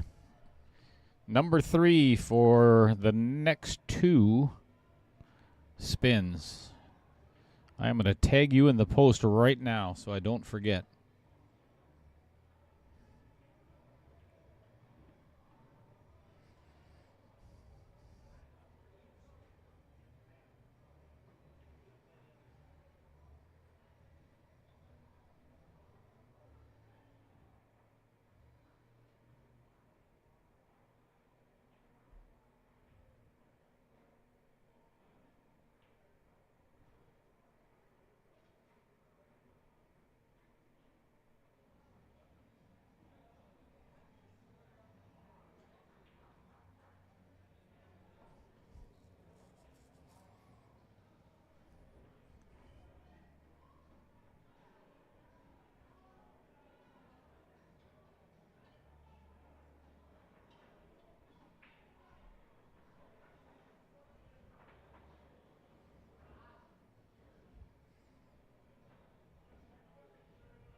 Great shot. Fantastic shot.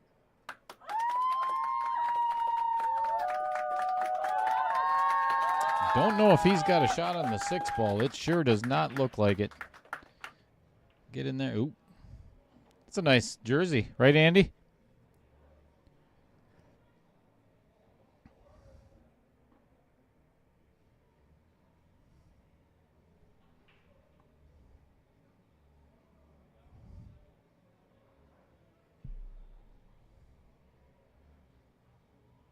I don't know if he can see enough of this. Ooh, tried to double kiss it in.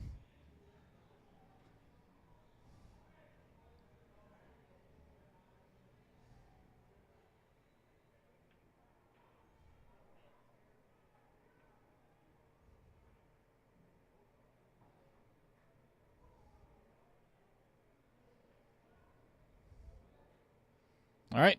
Safety accepted.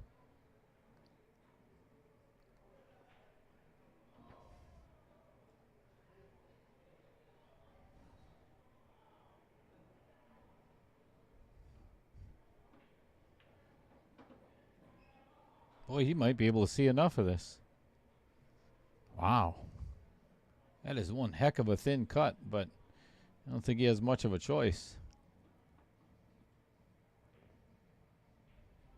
Yep, he could see enough because he hit it a little thick. All right, good opportunity for Ron. Get another game back.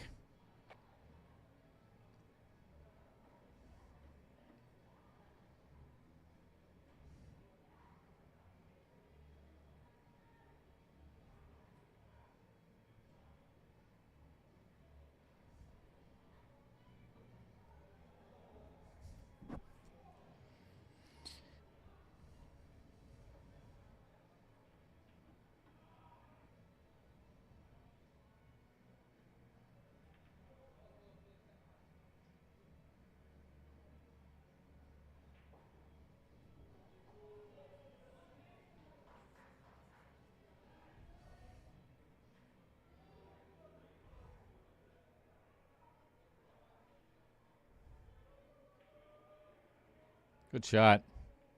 Really well executed. That was a lot harder than what it looked.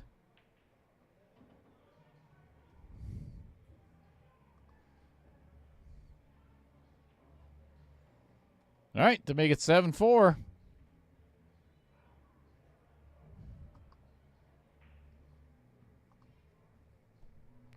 Ron's not ready to go home yet.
All right. I think I got everything squared away for the next raffle. Or I'm sorry, the next spin on Facebook. Always something going on.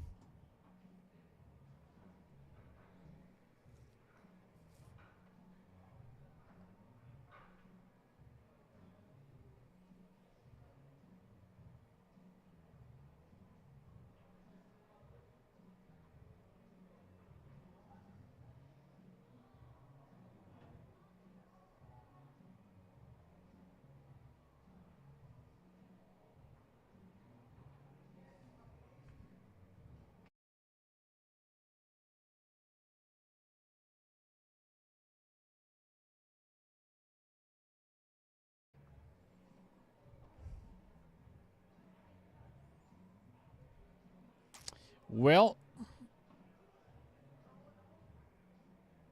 it looks like Jason is going to have to come back.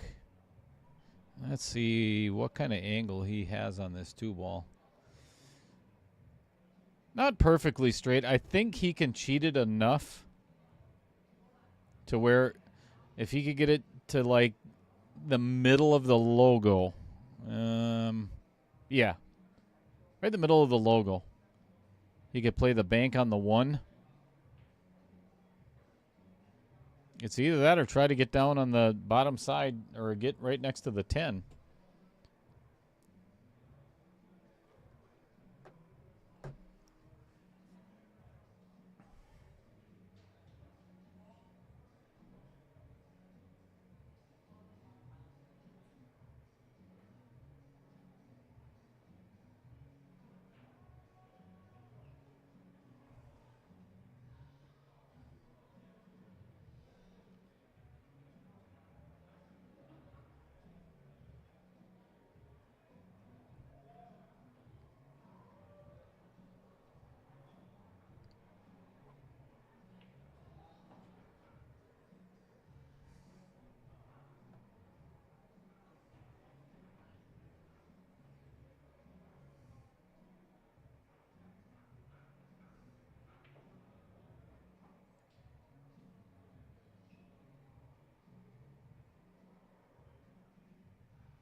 Woo! Blo- blocked on both balls. Such a good shot on the 1 and horrible reward.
The only issue that I see in this rack is getting to the 8 ball. Really. Yeah, getting to the 5 isn't going to be so much of a picnic right now. Could actually play the 8 in the side.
Look at this shot. Wow, that was a beauty.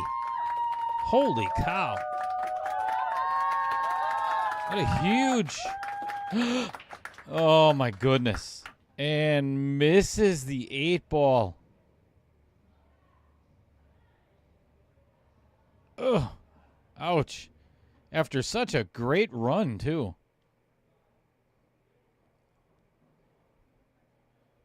Wow.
Well, that was a huge opportunity missed for Ron to get within 1. That would have been huge. Instead, he may allow Jason to get a 3-game lead again.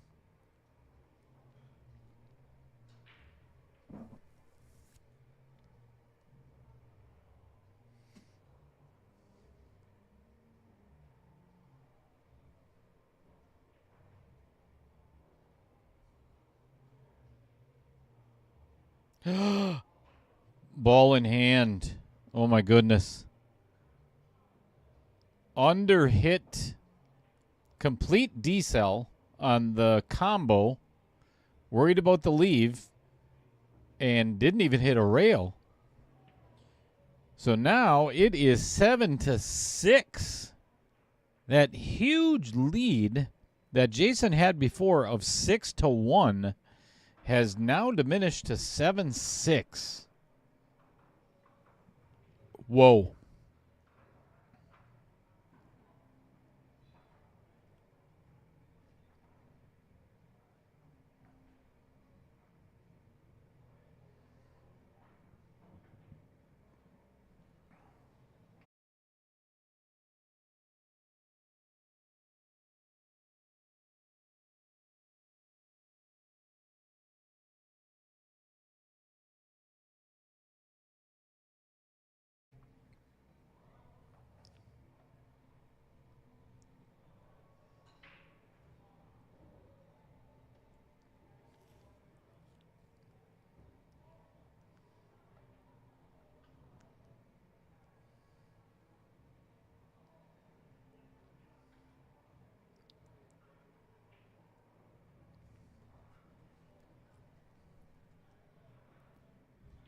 Yep,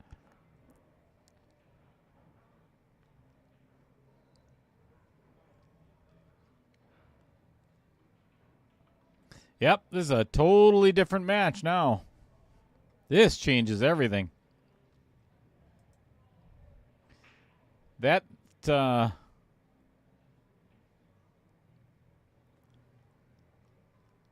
miss on the combo, even if he had missed the combo, just make a legal hit,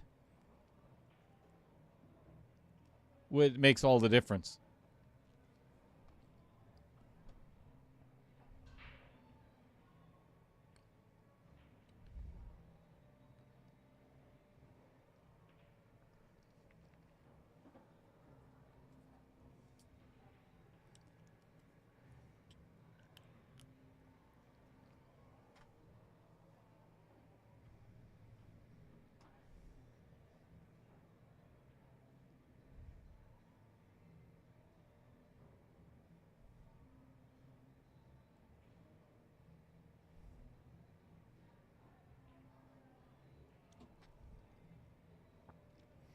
This is one of those games where, in my opinion,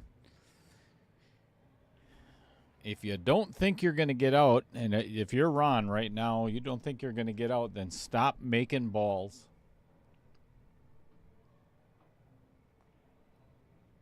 Because he's about to put himself, even if he makes this 13, what has he got after that?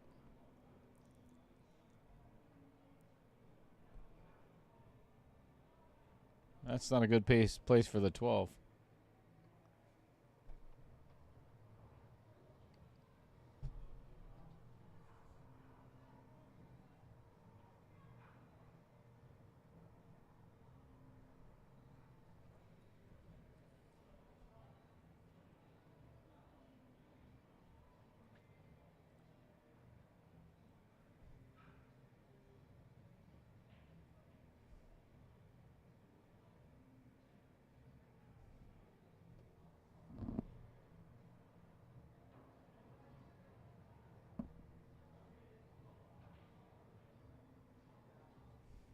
Good stroke.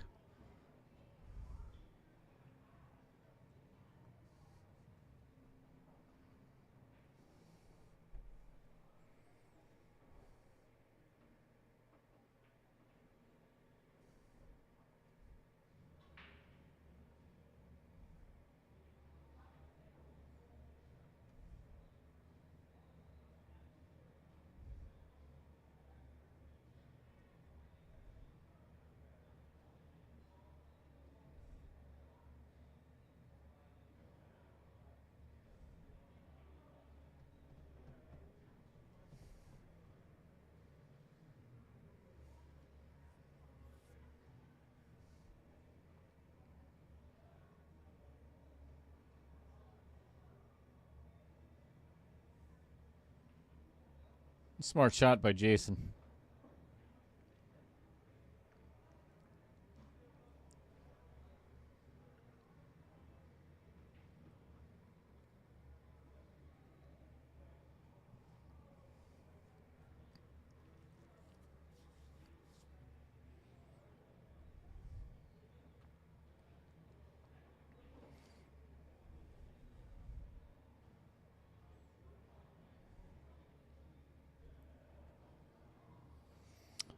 Well, Jason can see this 2-ball in the side. I can give you a better view of that. And run into that 11-4 and break it all open. So, oh my goodness. It is so hard that it went right around it. He didn't need to do that. Just a nice medium stroke. Way too hard for that. The deflection off the 2-ball just sent it completely away from both balls.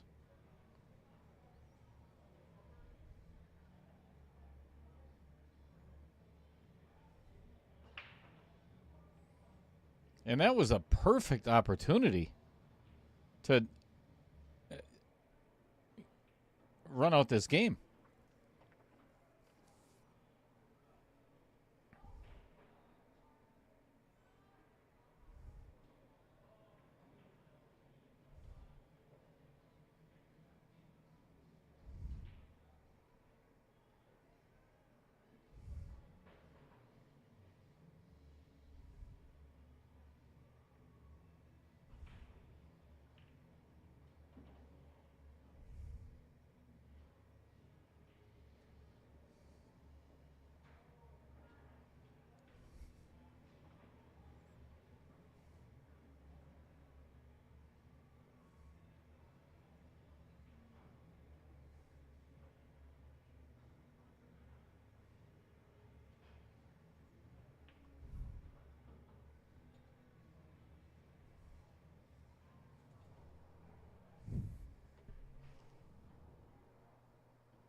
What would Fred Dodge do here?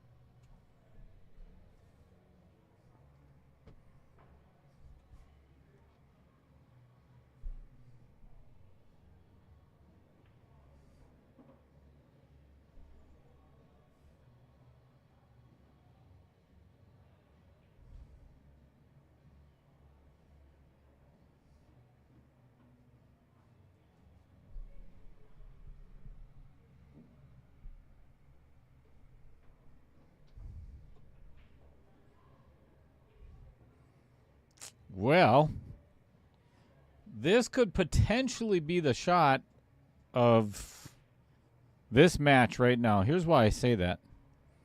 If he can, let me get to the telestrator. Pocket, oh, he called safe. Man, I would pocket this 12 and do that with the cue ball. That's not... I think he may have left... Yeah, that's not a good spot for that 12 ball. I think he just put it in a worse spot than what it was.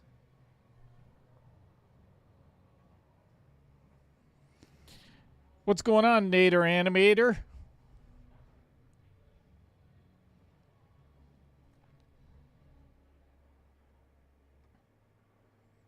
I'm assuming you just got back from work.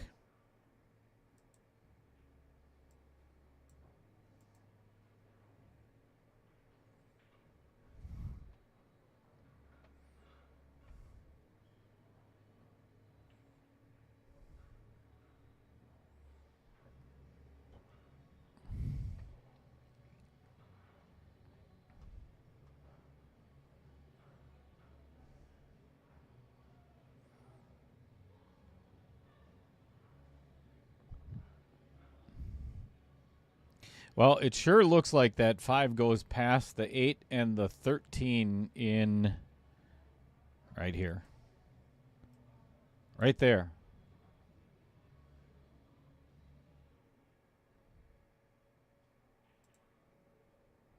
Oh, never mind. You couldn't see that.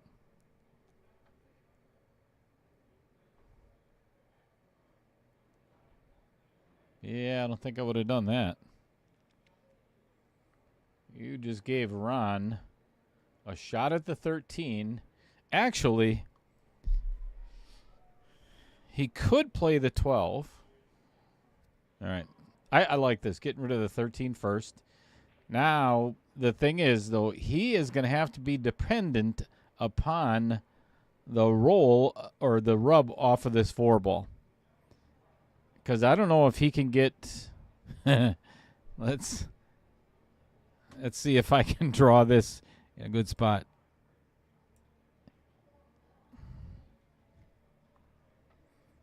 That's not it. I don't think he can... Oh, he called safe.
All right, this is interesting.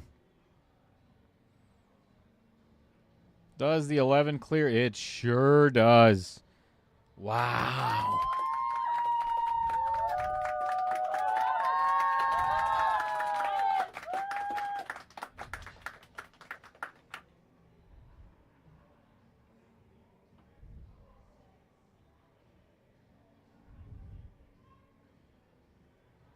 This to tie the match. I would have never, I don't know about anybody else, I would have never guessed this was going to happen. And he does.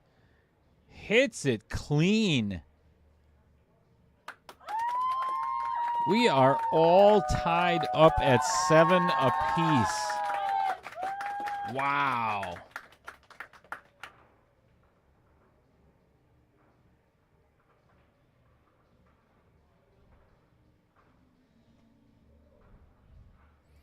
Who would have seen this coming? Not me. Again, if you weren't here in the beginning, Jason was up 6-1. You gotta love the pressure of the KO challenge. And the pressure of, let me put it up there for you. There it is. $5,000 for first place with an additional $3,000 in the player auction. This match, loser goes home with 0. Winner is guaranteed $575 with a chance at that $8,000.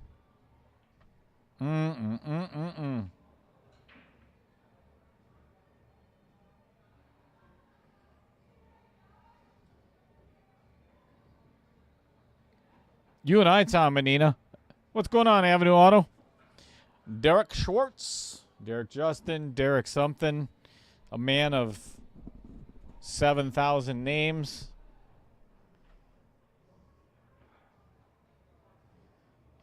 I agree, Tom and Nina. I really thought this was going to be a runaway train.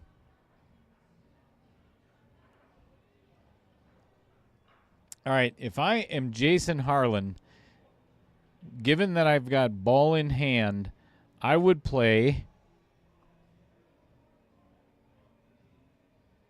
I would get the 12 and 13 out of there right now. Well, unless,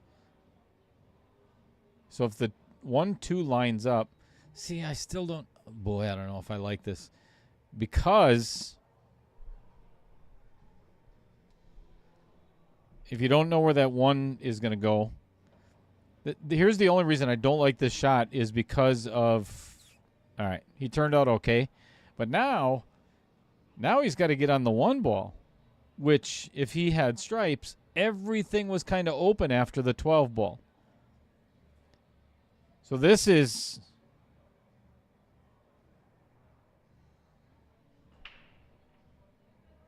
tough for Jason to get on this 1. Given the balls that are left, I think the only way to get there is from the 4. Because the 3 ball, or from the 3 to the, good shot. 3 to the 1 does not work because the 10 is a blocker.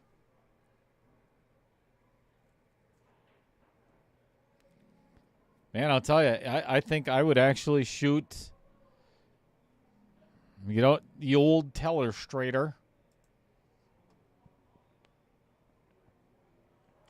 First of all, I would shoot the 1. All right, I'm sorry, the 4 right there. Then come over here with the cue ball and straight across. End up somewhere in this area and leave yourself a shot on the 1. If not, I don't think he has an opportunity to get there again.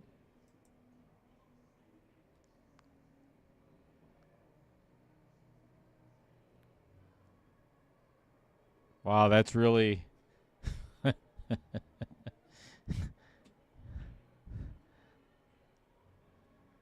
deep thoughts with Jeremy Gould. All right, Okay, I was partially wrong because I'm always partially wrong. Actually, I'm always mostly wrong. So now, as long as he doesn't hit the 10, if he just rolls a little forward, he's going to have a thin... Boy, he cannot hit this. He has to hit this with top spin. You can't see it, but he's jacking up just a little bit. Yeah, and this was... Oh, my goodness. This is tough. That's really deep thoughts there, Jeremy. Come back, start out from being behind. Wow. No? Are you kidding me? That is brilliant.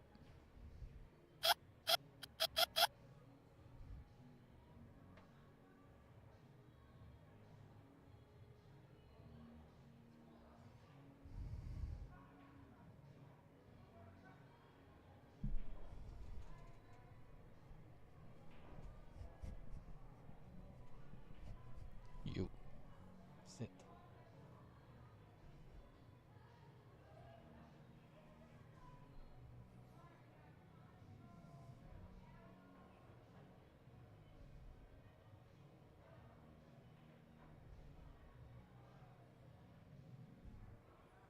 Wow. What a freaking incredible shot.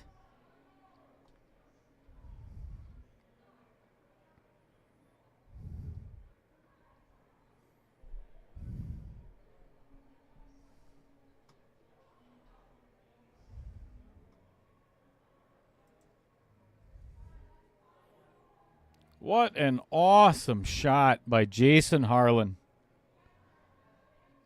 Bridged over the 13. Super thin cut on the 1. I'm not a doubter.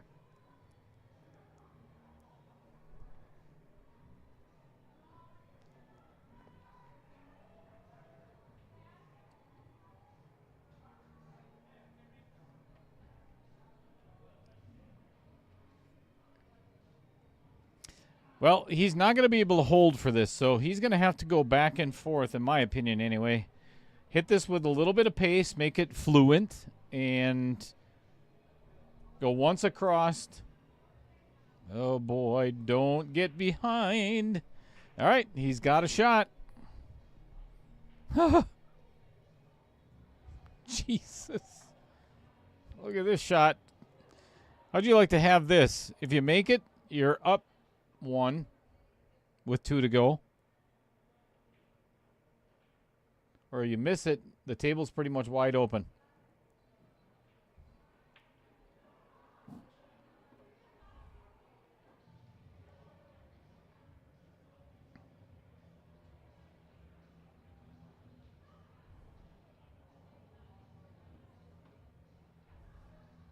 Ooh, and caught the outer point. Oh, but just messed up the 12-13.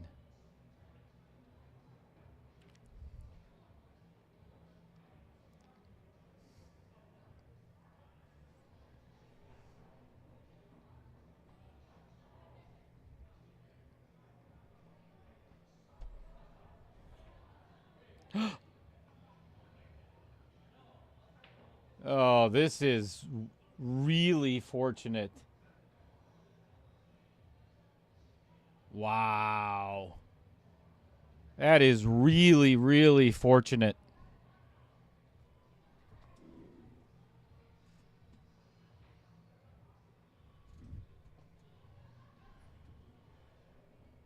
That's a rough miss on the 10 ball. And, well, then again, Jason did have his opportunity to finish this rack and did not get out. So it's 2 ways. Yeah, and I think you're right, Fred. Didn't stay down on that shot very long.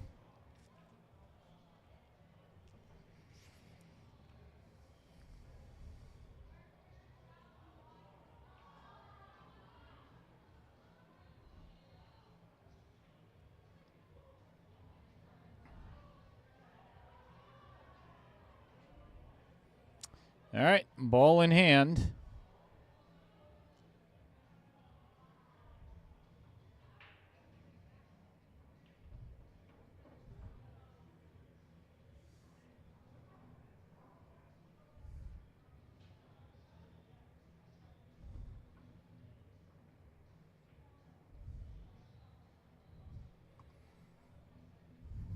Smart shot. This is one. So normally, if I play a safe like this, my opponent kicks it in, and he has called it. So let me get.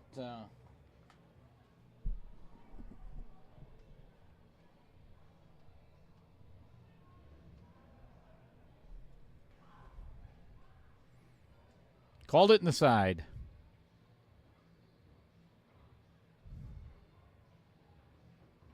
Replay is ready. Oop. Hit the 8, but no rail.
This is wow. I'm I would have never thought any of this was going to happen. The way this match started out, you just never know.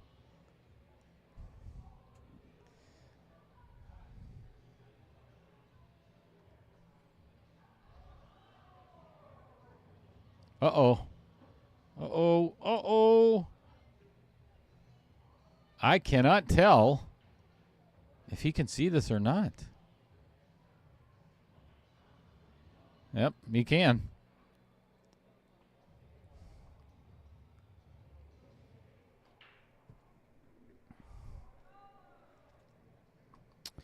That is Ron's very first lead, and I'll be right back.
Okay.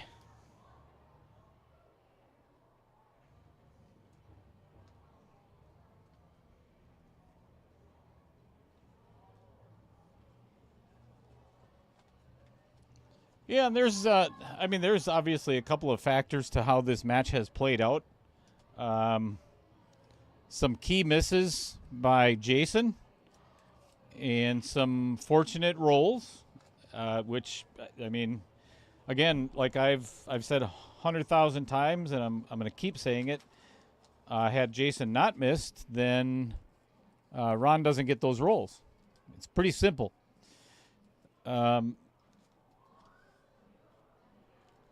But you kind of wonder, and because I've done this before, and that's the reason why it enters my mind is, did Jason get complacent or relaxed or feeling like, all right, I'm going to destroy this guy when it was 6-1, and then 7-2 or 7-3, something like that, big lead. But now the pressure of, the realization, okay, I'm 3 games away from winning. Way back when, did you just relax too much? I don't know. But either way, here we are.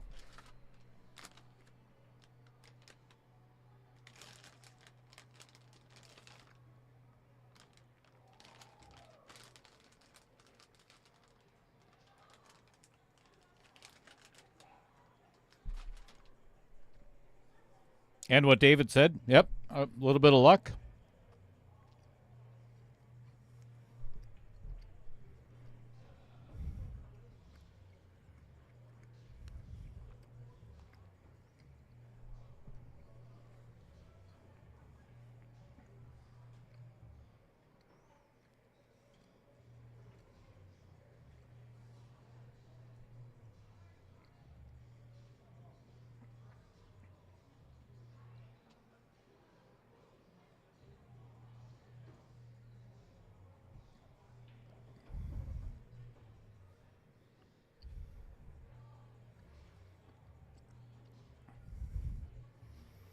Well, I think Jason really has to settle himself right here. He has to have this game. So if he can play the 11, I don't believe he can pocket that 14. Man, I wish I had a better angle. That's about as good as I can get.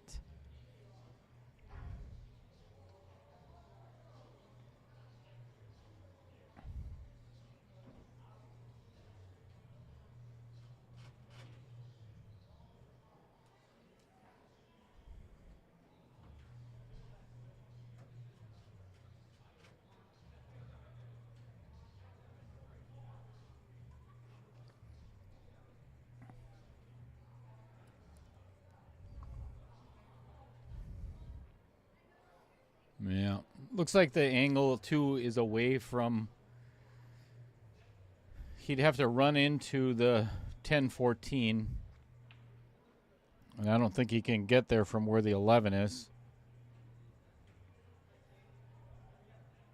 Can't shoot the 12 because it is blocked by the 7 as far as I can tell.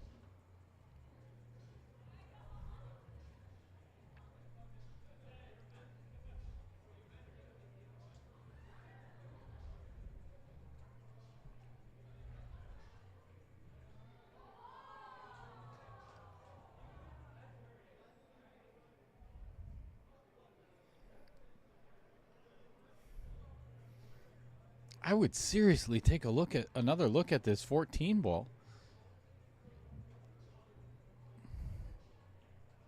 Oh, no. Well, this is what he was lining up before. So, I don't know if he's looking at... Ooh.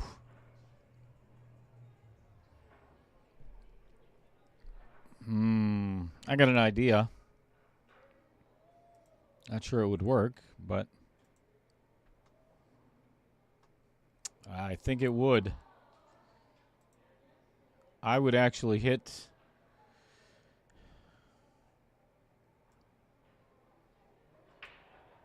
Put the cue ball right there. Just thin the 14. Maybe even if he runs into the 8 a little bit, that's okay. Oh, no. Oh, my. He has called the 15 ball. This is dangerous. There's going to be balls flying everywhere. I don't know if I like this shot. I think I would much rather play safe. Wow.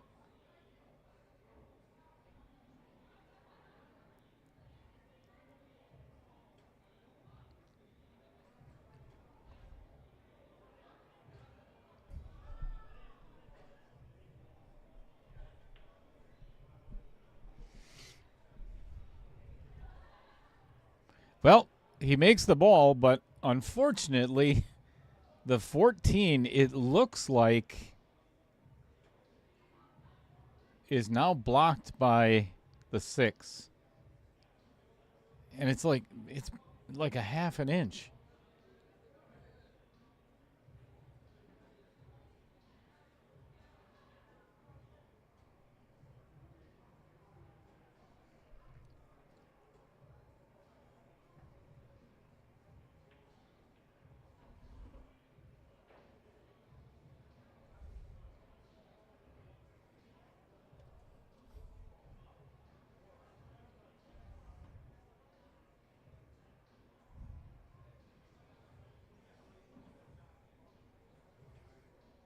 Well, it must not go because Jason it looks like he is lining it up off the rail, off the 6 to go in the pocket or into the lower right.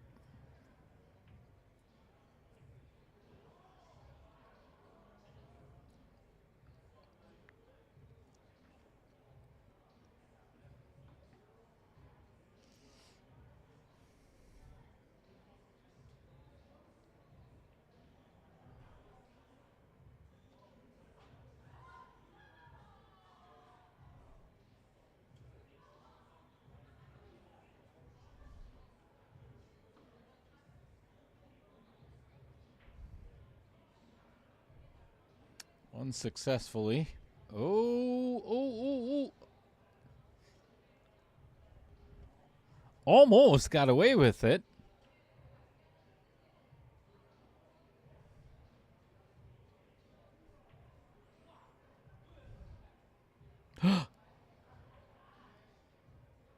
Oh, my goodness. Oh, my goodness.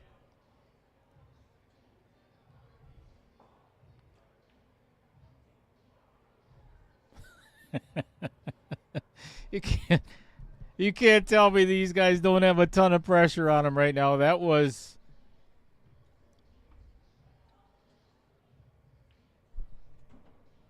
okay. I don't understand why he's not shooting this in the side pocket. I seriously do not understand this. I would, and again, he may get out, but I would just shoot this in the side and roll forward and give yourself a straight in shot on the 8 ball. Hey, he's already left himself in a it's not a gimme.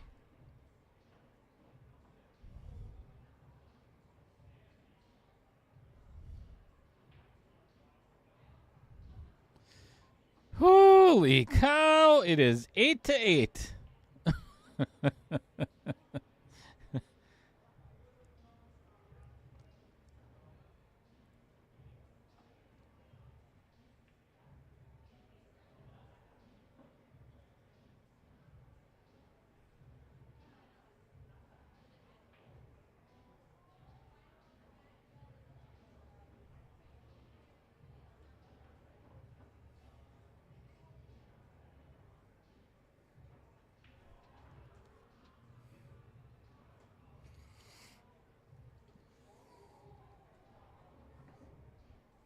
Well, we have a race to 2.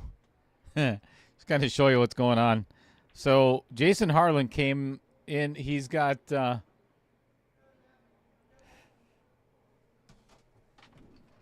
Matt.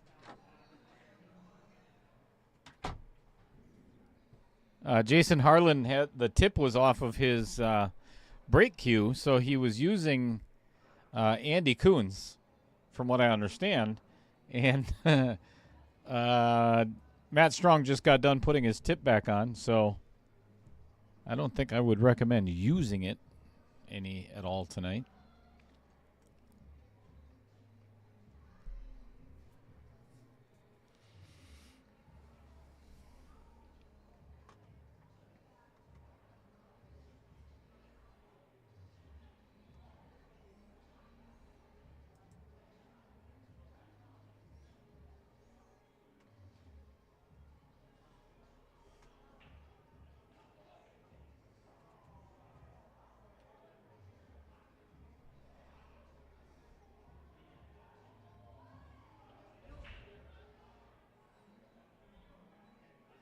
And that was another road rack on himself.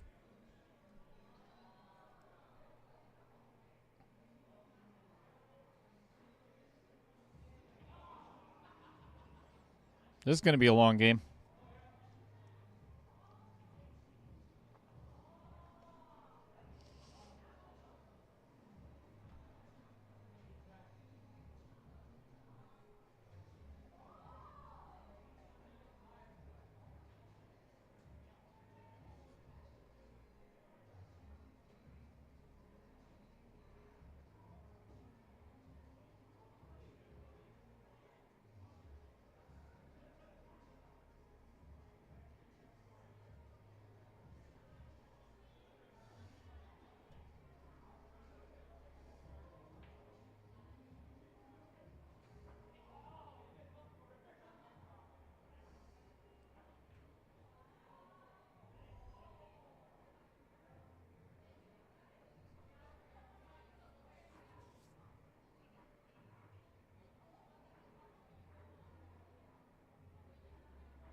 This is another one of those racks where right now the 8-ball does not have a pocket at all.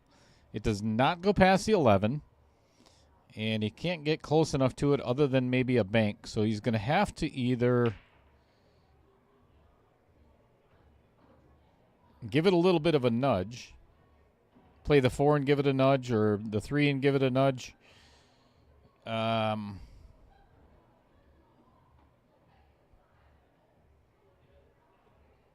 But if you can't develop that shot, then there's no sense in trying to do all of this.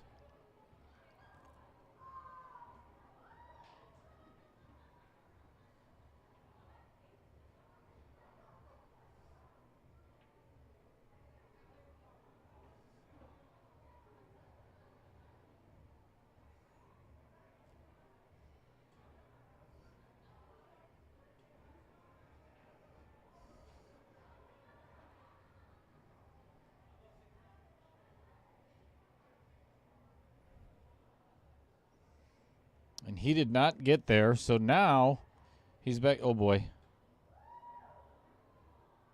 Uh-oh. He is in trouble again.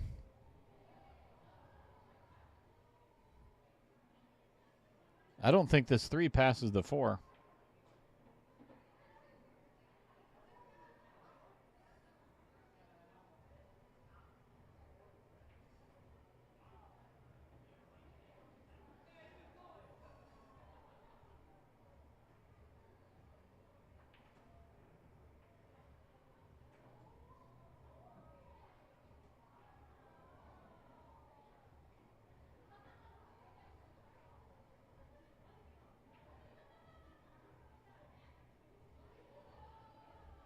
Did not want to scratch either, obviously.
All right, so now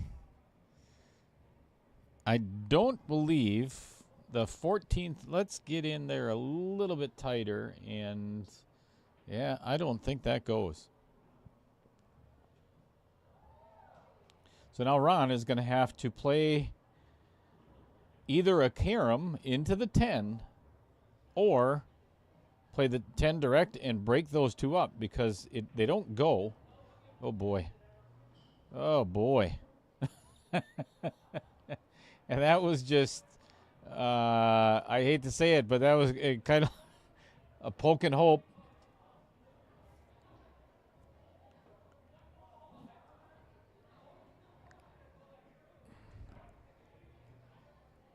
I think this, I'm pretty sure this 13 goes off the rail. Off the rail, off the 3, and into the pocket. Plus, what that does then is it kicks the 3 out of the way for the 8 ball. Wow. What a shot this could be. Oh, my goodness. And ends up getting hooked on the 4. Forgot to control the cue ball. He is hooked. Unbelievable. This is an incredible match.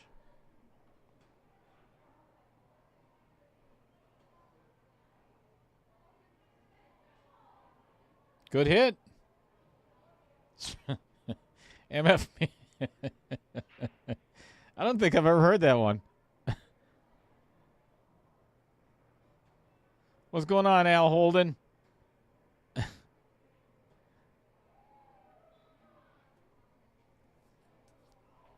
Austin Treba, haven't seen you in quite a while. How's it going? MF Music's Spray and Pray. I don't believe I've ever heard that before. I love that. That's good stuff. A lot of draw on that one.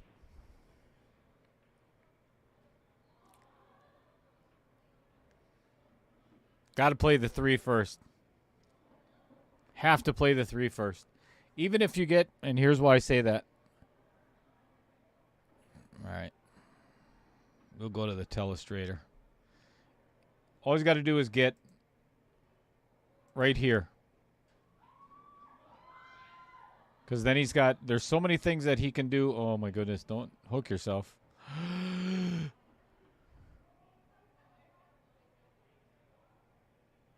This is awful close.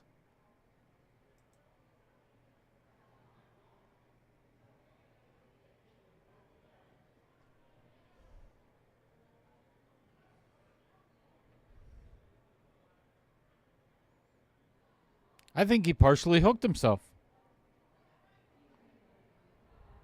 Maybe not. I might be wrong.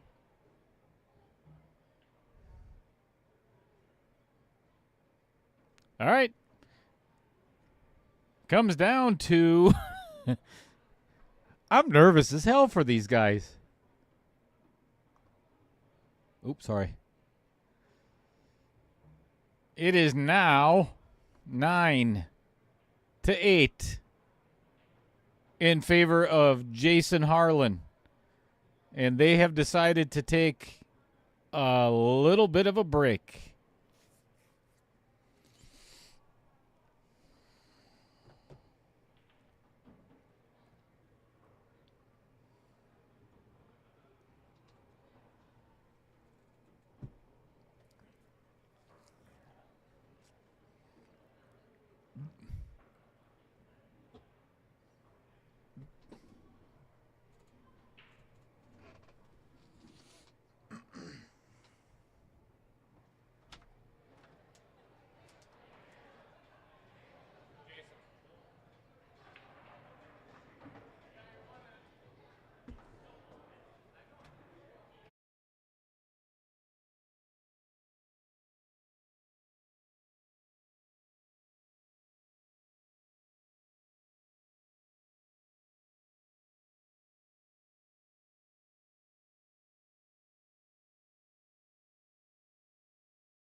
Whoo, this is good stuff.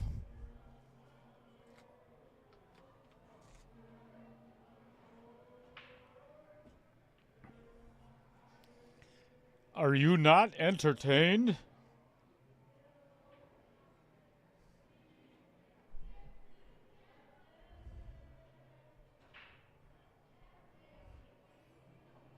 Cue ball got a little loose.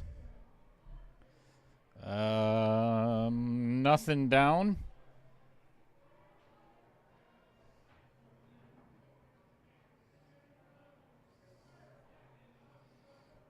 Vincent Didio, welcome back. Yeah, no doubt, man. This has turned into one heck of a match again. And not to reiterate, but I'm going to. Jason up 6-1 at one point. I think that was the largest margin. And here we are.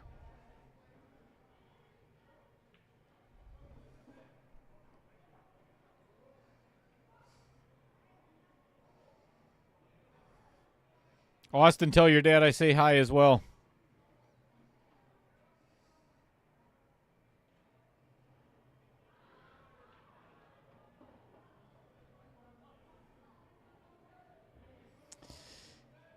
The 11 ball is not the easiest accessibility to it. The 5 ball just became easier. And that little rub there definitely helped.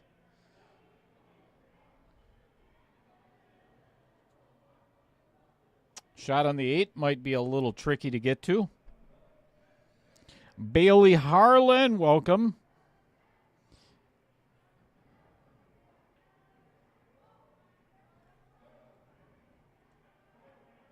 So Chris Mulder must be grandma. Or, yep. Bailey is obviously Jason's. You know, I don't want to say son or daughter because Bailey could be a boy or a girl. So, Bailey, are you Jason's son or daughter?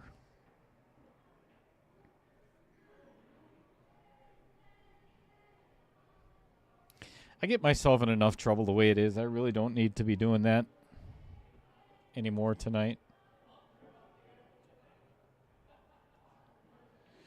All right. Jason has, obviously, stripes. And if I was him, I would be playing this 11 ball right now.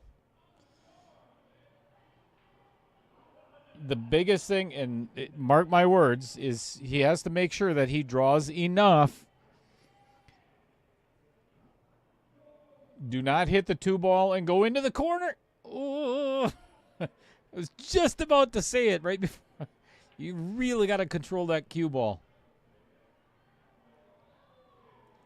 All right.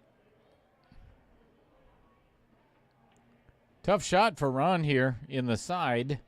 There is no bank unless he went in the upper left-hand corner.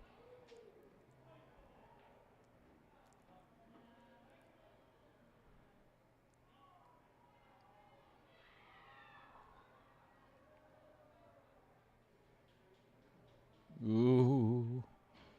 Good attempt.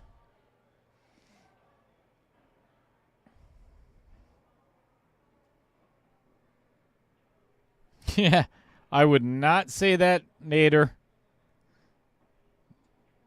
There's no way you can say that. Man, is that still on there?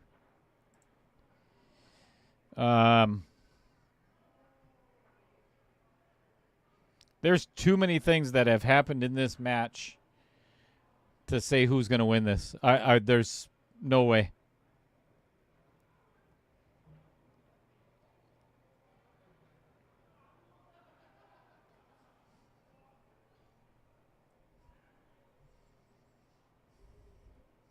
Plus, you got to remember that nerves are definitely going to come into play.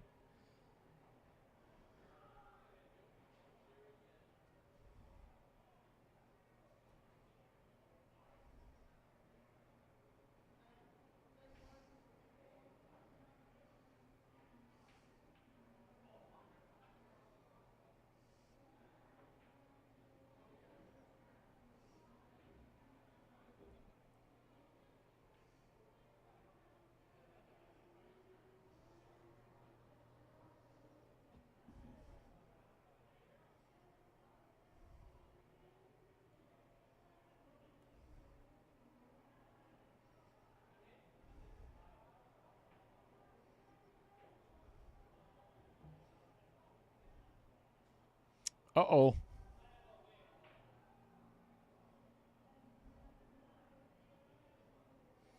I believe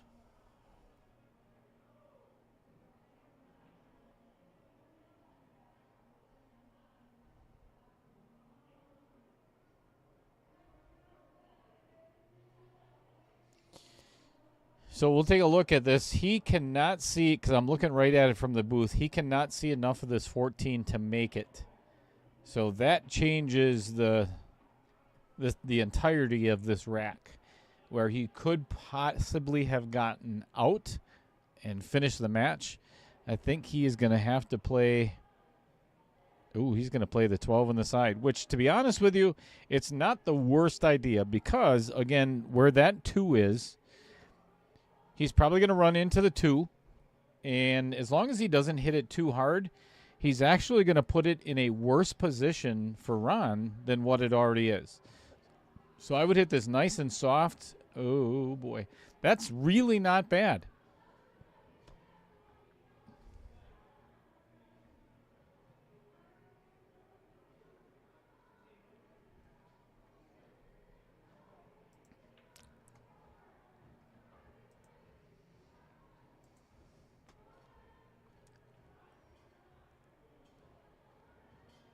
Now, the 9 is tied up.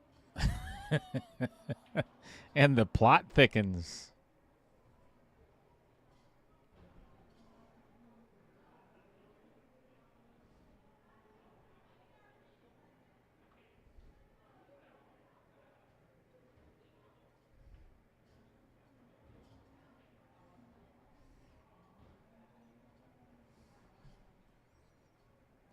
I'll tell you what, Chris Mulder and Bailey Harlan, a $20 donation to the stream, I could probably help your dad win. Just kidding. I'm joking. Just kidding.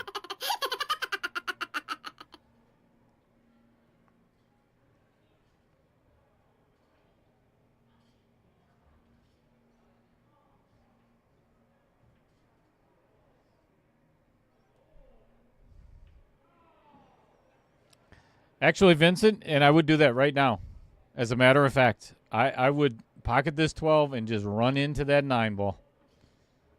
And hope you get a shot. Because, again, where that 2 ball is, oh my gosh, you forgot to make the 12. Too worried about where the cue ball was going. Forgot to make it.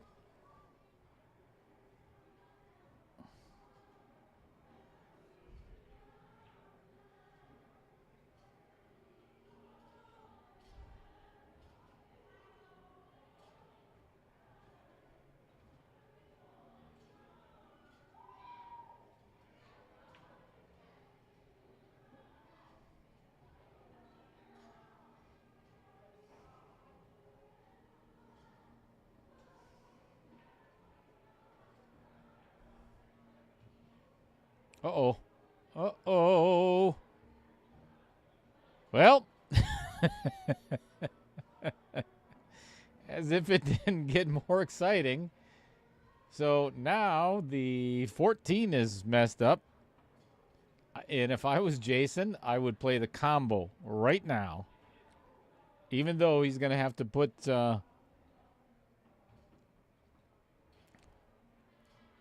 or Karam, one of the two. But he's got to get his 14 out of there right now.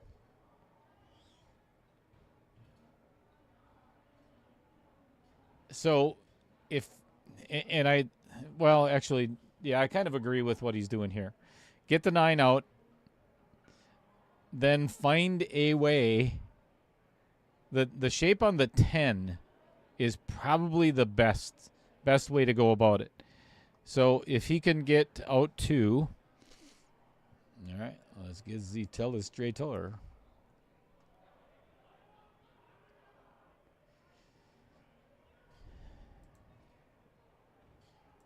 This is kind of where I would try to get. Let's see if he can get close to that. Or nowhere near it is fine too. So now he could either play the 12-15 combo and just hit it pocket speed. The reason being is you want to leave that 12 there if they don't both go in. So he did call the 15 ball. You don't want to hit this hard, and you want to hit it nice and easy because you want to leave the angle on. Oh, no. Okay, he got that.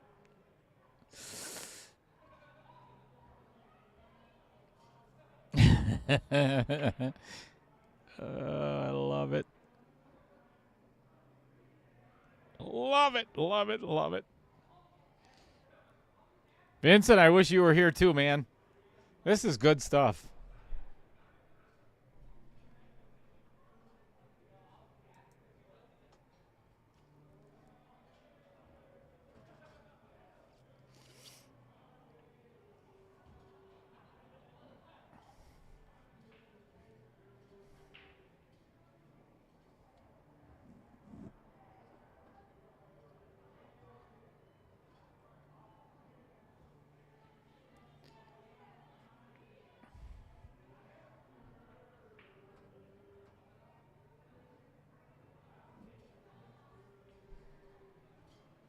How you doing, Amy?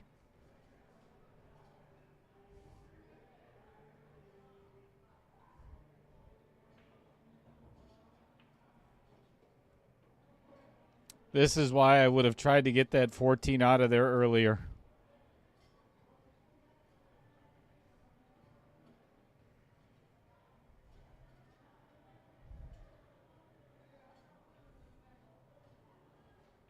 He has to get it out now. I mean, there's...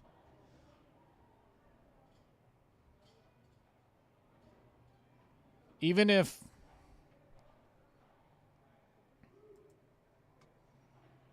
My idea, anyway. I would thin the 14. Thin the 14 and get the cue ball over here somewhere. There, that's fine. That honestly, there's nothing wrong with that.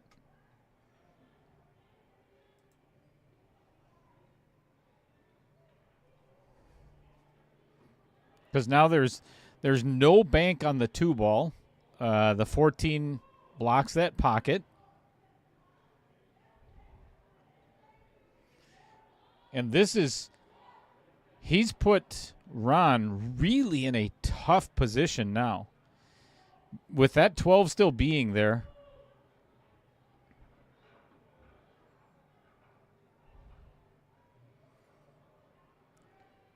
So let's see what we got here for angle.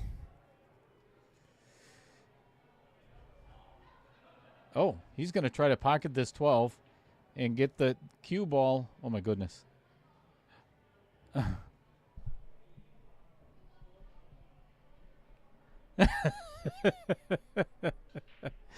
Oh, what a match. What a match.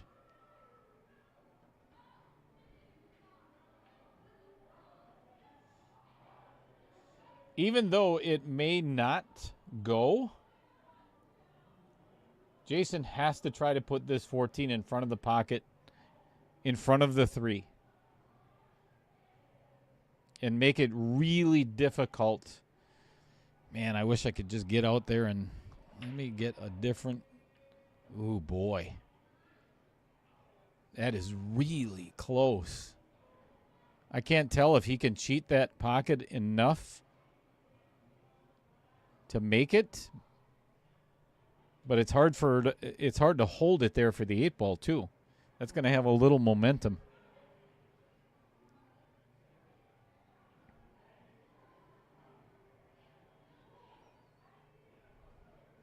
Either way, even if it rubs off the 8 ball, he has to try to get that in front of the 3.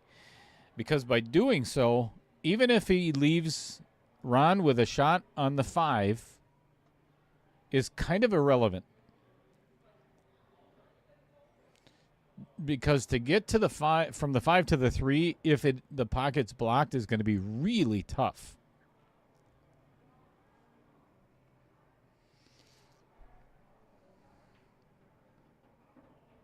No doubt, Al Holden. Sometimes amateur pool is so much better than professional pool.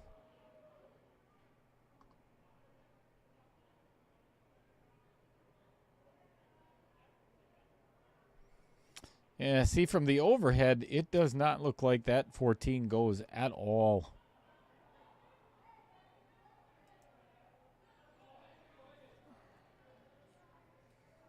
That is the correct shot. That is well played. That's what I was saying. As long as he rubbed off of that 8 and it ends up... Ooh, this is gutsy.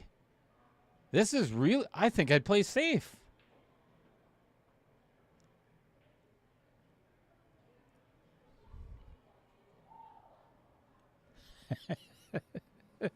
What do you do here?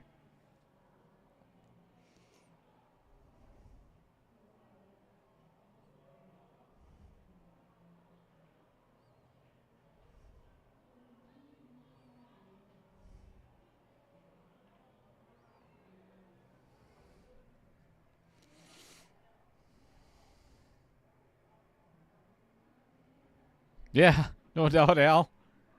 Wait, you're not in the booth?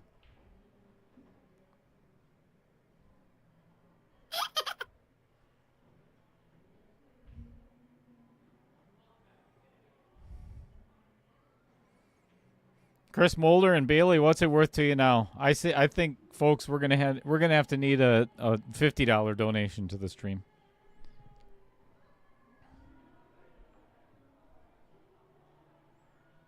Go out there and yell in the middle of Ron's next shot. No.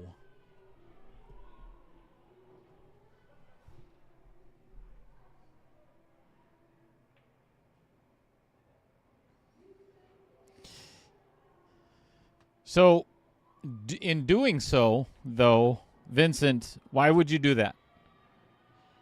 So, if it sits on the 8 and leaves Jason with no shot on the 14, holy crap, he's going for the bank. He is going for the kill. I'm a little shocked at this.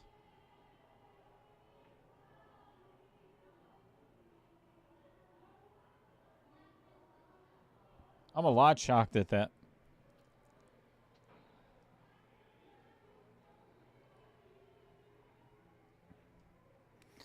I would have rather played safe and just kind of rubbed the bottom side of the 14 by the 8 and left Ron with a long shot on either one of the balls before I did that. And guarantee, to make sure you leave the 14 by a pocket. Uh-oh. Uh-oh. This might be the end. Hit that super thin.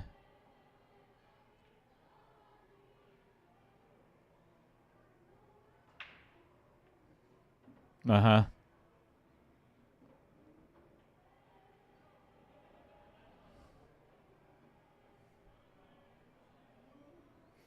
All right. 2 balls to move into the final 8, the quarterfinals for Jason Harlan.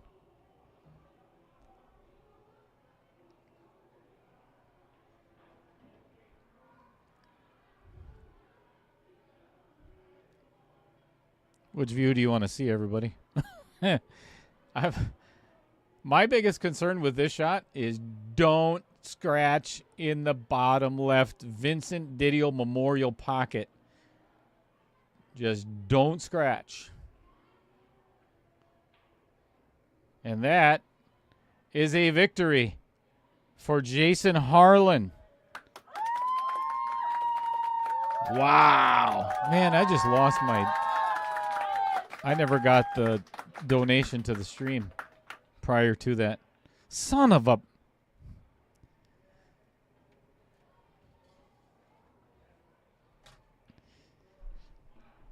Well, that was exciting as hell. This is one of the most entertaining matches I think I've commentated on in quite a while. This was exciting.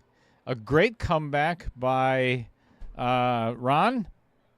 Again being down 6-1 and ended up 10-8. I mean, just an all-out battle. So thanks so much, everybody, for tuning in. We have yet another one tomorrow. Let me give me just a second.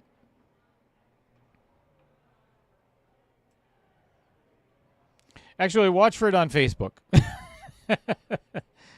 I got to get out of here because I have to go all the way to get my daughter from college yet. So thank you, everybody, so much for watching. Of course, all of these people couldn't have done it without you. A lot of people cheering for Jason. Congratulations. We will see all of you tomorrow, and if you're not a subscriber, please get on over there to the YouTube channel and do that if you don't mind. Thanks so much, everybody, and have a great rest of your night.